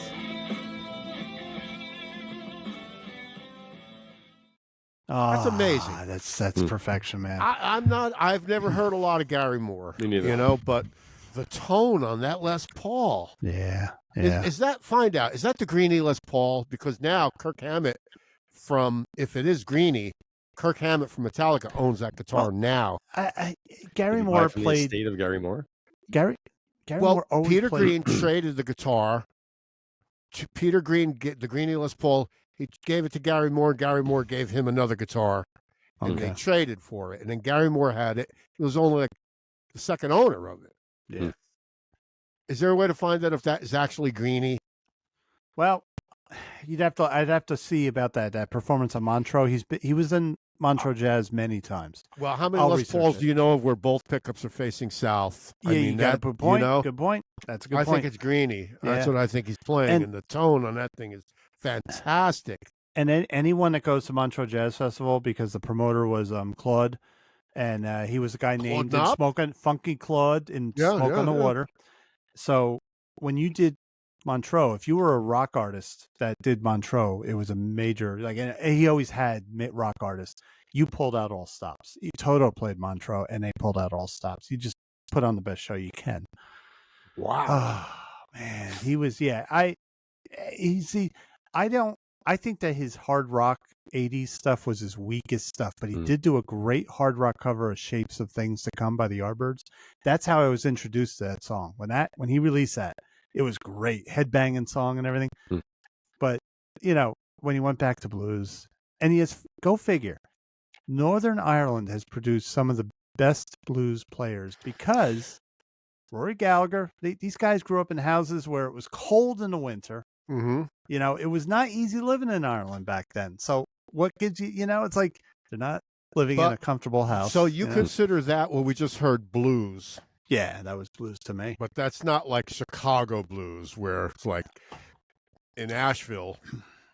Although Chicago blues is prominent, right, Lou? It wouldn't have that much edge.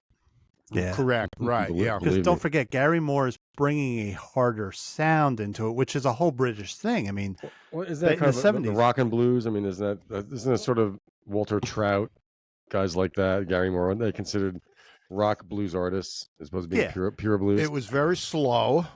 Yeah. The keyboard player, you notice he's just holding, just holding some chords behind him, right? Yeah. Yeah. Who, by the way, Joe Bonamassa does that kind of blues too. Yeah. Sustained. Yeah, Joe Bonamassa's a good player. Technically awesome. And I think he does have the feeling, if I have an issue with him, his albums, Kevin Shirley, his producer, tries to get him to record straight rock songs to try to sell albums. Yeah. And I think that's where he comes short. I don't enjoy his albums. I like to see him live, but Kevin Shirley's always he's a great producer, but he's always trying to say, hey, do straight ahead rock. We'll sell some albums. No, man, you're a blues player. Do what you want to do. But hey, if he makes money from it, fine. Yeah. Yeah. Oh God, Yeah. that was a good. But the Perry. tone on that friggin' guitar was great. I don't know what kind of amplifier he's using, but what tone and what sustain and good vibrato too on his fingers, right? Very, very close to Phil Lynott. They were very good friends. Oh yeah, yeah. They fought a lot, but he would, he joined Thin Lizzy, quit Thin Lizzy, joined Thin Lizzy.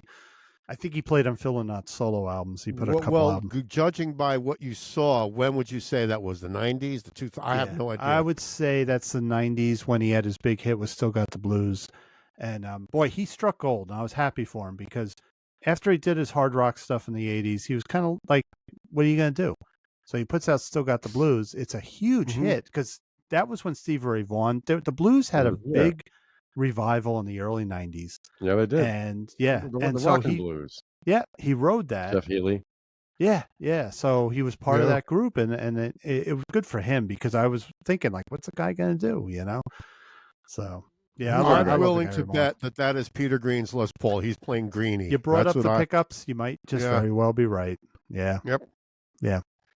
The one Kirk Hammett paid $1 million for. Wasn't Eric Johnson one of those guys too? I mean, they're supposed to be Eric rock Johnson. stars. Eric Johnson. Now, I like Eric Johnson because he's a freak. He did that. There's these G3 tours where Joe Satriani and Steve Vai will tour, and they include a guitar player. So they've toured with Yngwie as the third guy. They've toured with Steve Lukather. They did a tour with Eric Johnson. Now, I love Eric Johnson. And they said that he was weird. They just said, he's really weird. After the show, we'd go get a beer. He went back to his hotel room and played. When he played on stage, he had the big old-fashioned headphones on. He's his own character. He's a traditionalist. Yeah, he's a Stratocaster guy, right? For years, it took him 10 years to put out an album. I mean, he had his first big album, Tones. Then he put out the one with Cliffs of Dover, had a big hit. then it was like 10 years until Venus Isle came out, which was a masterpiece, but it didn't go anywhere because it was it wasn't too late. blues enough for the blues fans. It wasn't rock enough for the rock fans. It wasn't jazzy enough for the jazz fans. Where's he from? Is he a Texan or is he from like Massachusetts or something? Nope, He's from Boston. Yeah, and he's a good friend of Christopher Cross. He's those two have a good friendship, and he's also a good friend. He knew Stevie very well. Jimmy Vaughn. He hangs, great guitar player. I mean, Venus Isle. I highly advise if you want to hear, because he could write songs. He wasn't just riffing. He could actually write good songs. So Venus Isle, to me, was like a modern-sounding Cry of Love Hendrix album. He had good, heartfelt songs, and into playing. He's got a scary good technique. Yeah, I don't understand how he does it. I don't think he'll be lighting his Stratocaster on fire with lighter fluid. No. But you know what he is? I saw him live. He's one thing that has hurt him. A lot of these guitar slingers, they come out on stage and they give a show, right? Like Steve Vai, right? Steve Vai is incredible. Eric Johnson's a shoegazer. He stands there and just looks down. So a lot of people go, he's boring to watch. No, you got to listen to what's coming out of him. Yeah. He's not going to look up. He's not going to do all the pyrotechnics. He doesn't do that. Cool. Very cool. Yeah. All right. Well, we hit 2 hours, guys. Yeah. Do you want to take care of this, Mark?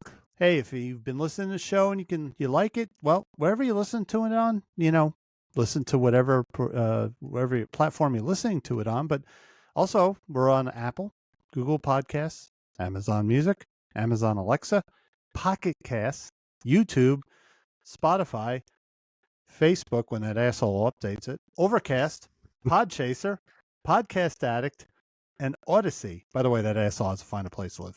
Anyway, so listen to us any way you listen to us. We appreciate it. Please click like or subscribe. And also, if you don't like what we hear, like we say, if we make a mistake, please be free to email us. We'd love to hear from you. Perry, what's the email? No, you're the host, Mark. You tell him. I don't hear any complaints from anybody. themusicrelish@gmail.com. Is that correct? Sure. themusicrelish@gmail.com. You're welcome. We love feedback. We just live for that. This is rock and roll. We're a tight-knit community, and we all talk, This was what, episode 60? 60. Right? Dang. 60. Mark, Lou, we may have an outro. Let's see what happens. Oh, okay. We do. Yeah. It's been real, and it's been wonderful. We bid you good night. See you next week on The Music Relish Show. You sound like James May.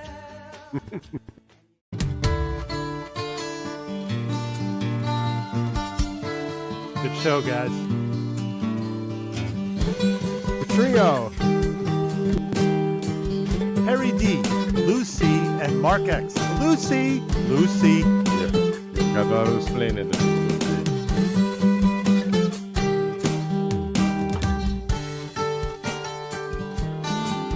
Thanks to our subscribers. Yeah, thanks to the subs. You keep us going. I like a foot long stuff.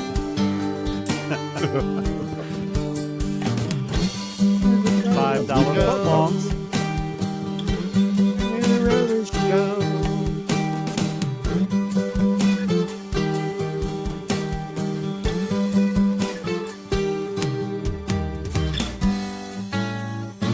Like, share, follow, and subscribe.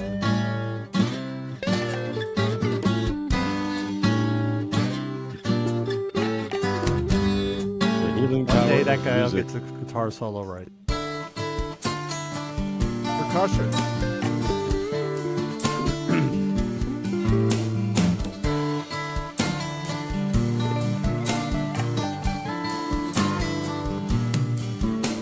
That guy trying to be Blackmore?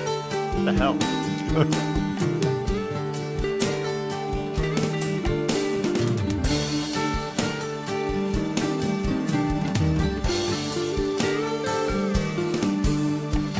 Hold the music down the show. Harry and Mark and Lou. It's the music rally show. Whoa. Look, you throwing some of that melt, some of that Buffy St. Marie thing in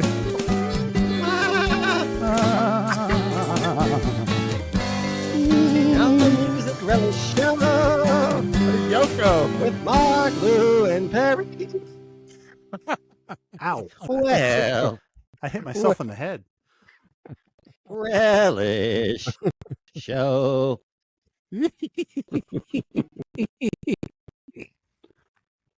Careful, guys. Careful, it's called guys. the Music Relish. Perry's got the tape recorder rolling. Be careful. I know, Be I see the careful. button go. That is now breaking up that old gang of mine. The Vice Squad. Rendezvous. It's Perry, the Music Relish Show. With Mark, Lou, and Perry. The Music Relish Show. Is that the Smithereens version? No, It's either Patrick Izzy or Michael Stipe. You know, it's the Music Relish Show.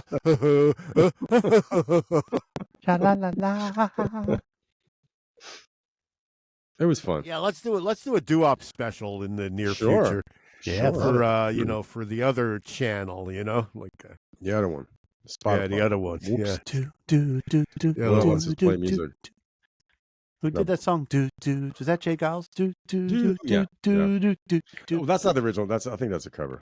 That was a rock and roll duo. Jay Giles has a song called "Piss on the Wall." You ever hear that one by Jay Giles? Yeah. Is that Peter Woofa Tufa Mama Tufa Woofa? Yeah, that Peter Wolf. Yes.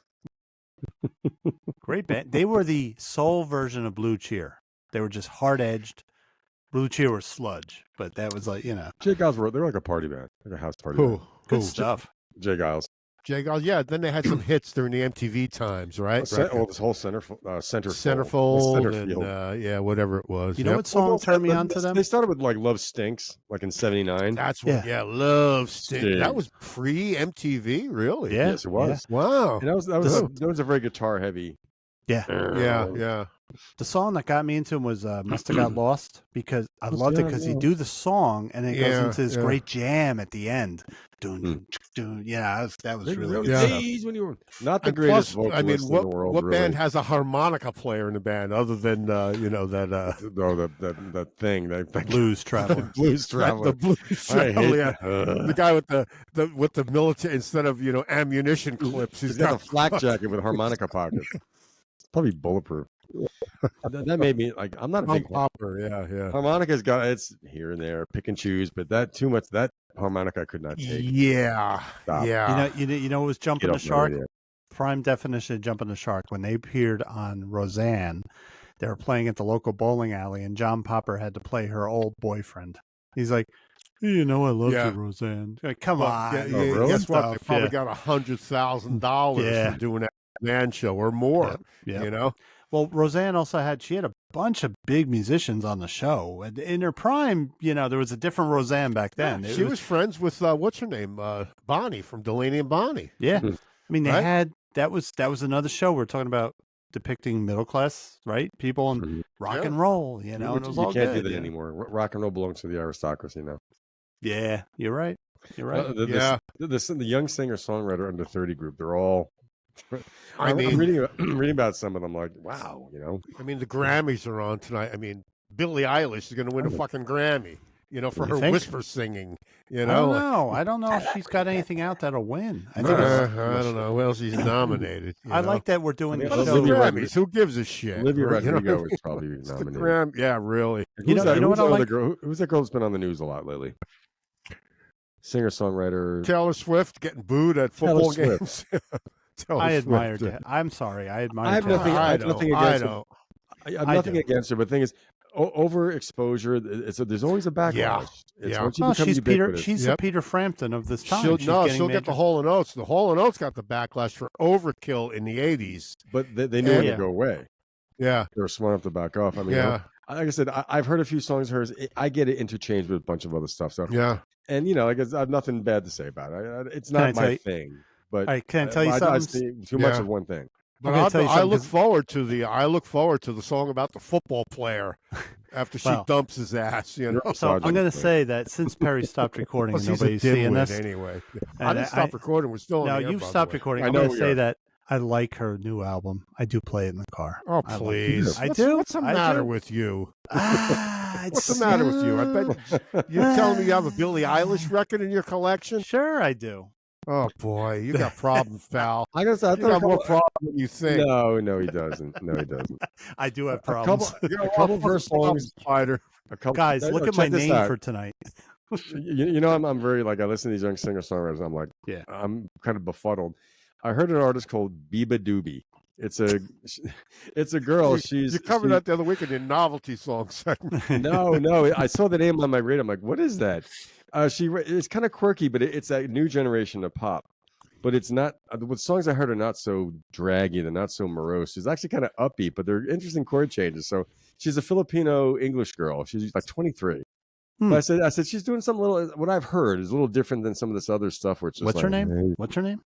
It's called Biba. Well, when you say I can't even Filipino spell it. English, you mean Filipino and from England? Or I think one, like her father's from the Philippines and her mother's English, but I think she was raised in England. Mm-hmm. But I heard a couple of songs. I mean, it's pretty sophisticated, actually. The chord change is very sophisticated, but it's kind of bouncy. It's kind of upbeat, which I'm want to hear from younger people. Actually, that's just me. Okay, bro. I just found her on Spotify, Lou. Yeah, it's quirky. You know, it's in that vein. You know, it's very quiet recordings, but yeah, you know, she wrote a song called "Coffee." It's just kind of funny. You know. Oh, Actually, here we go. Yeah, that the glue song. There's a song. Yeah, for you. yeah. I think she's interesting. You know. Yeah. I don't think a whole album, of course, but in my I scan all over the radio just to hear what's out there, and that's something I said. In that under 30, I say singer songwriter. Well, I thought she's Mark, pretty you cool. want to sign off to our listeners? Yeah. Thanks for listening, guys. We you know, I'm a sad sap. I'm going to say we really appreciate it.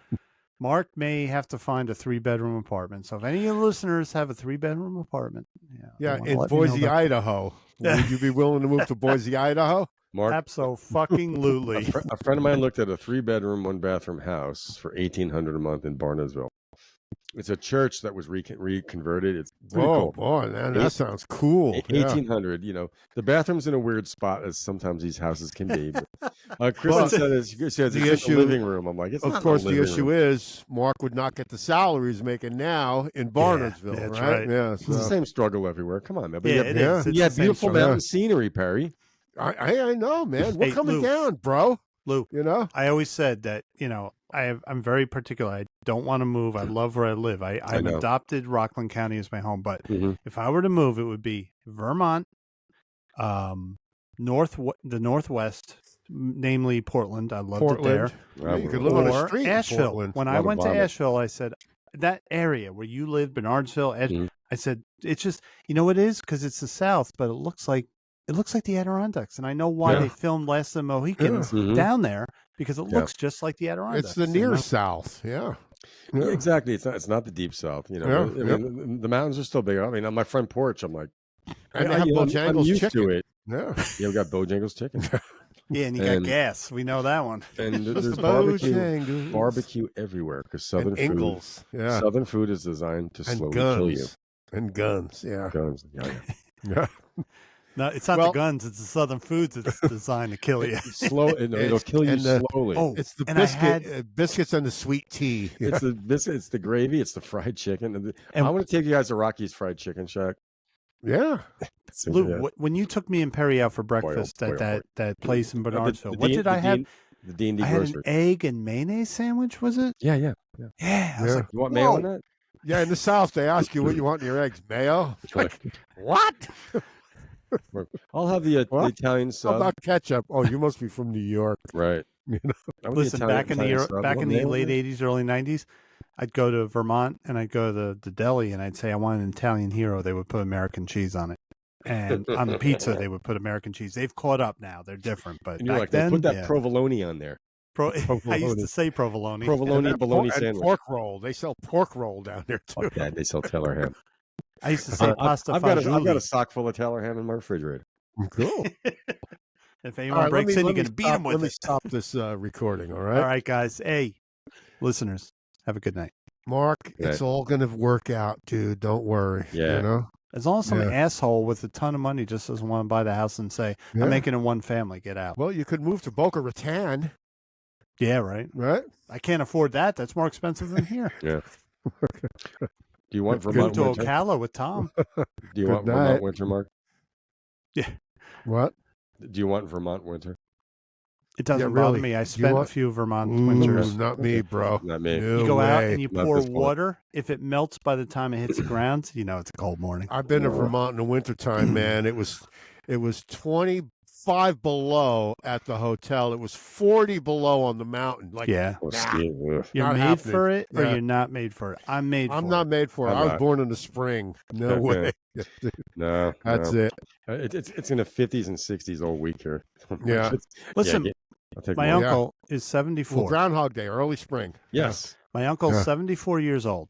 He's got money. He could have moved anywhere. He's staying in Vermont. He does the whole winter. It's like, I got his genes in me. You know, it's like some people like it, some don't.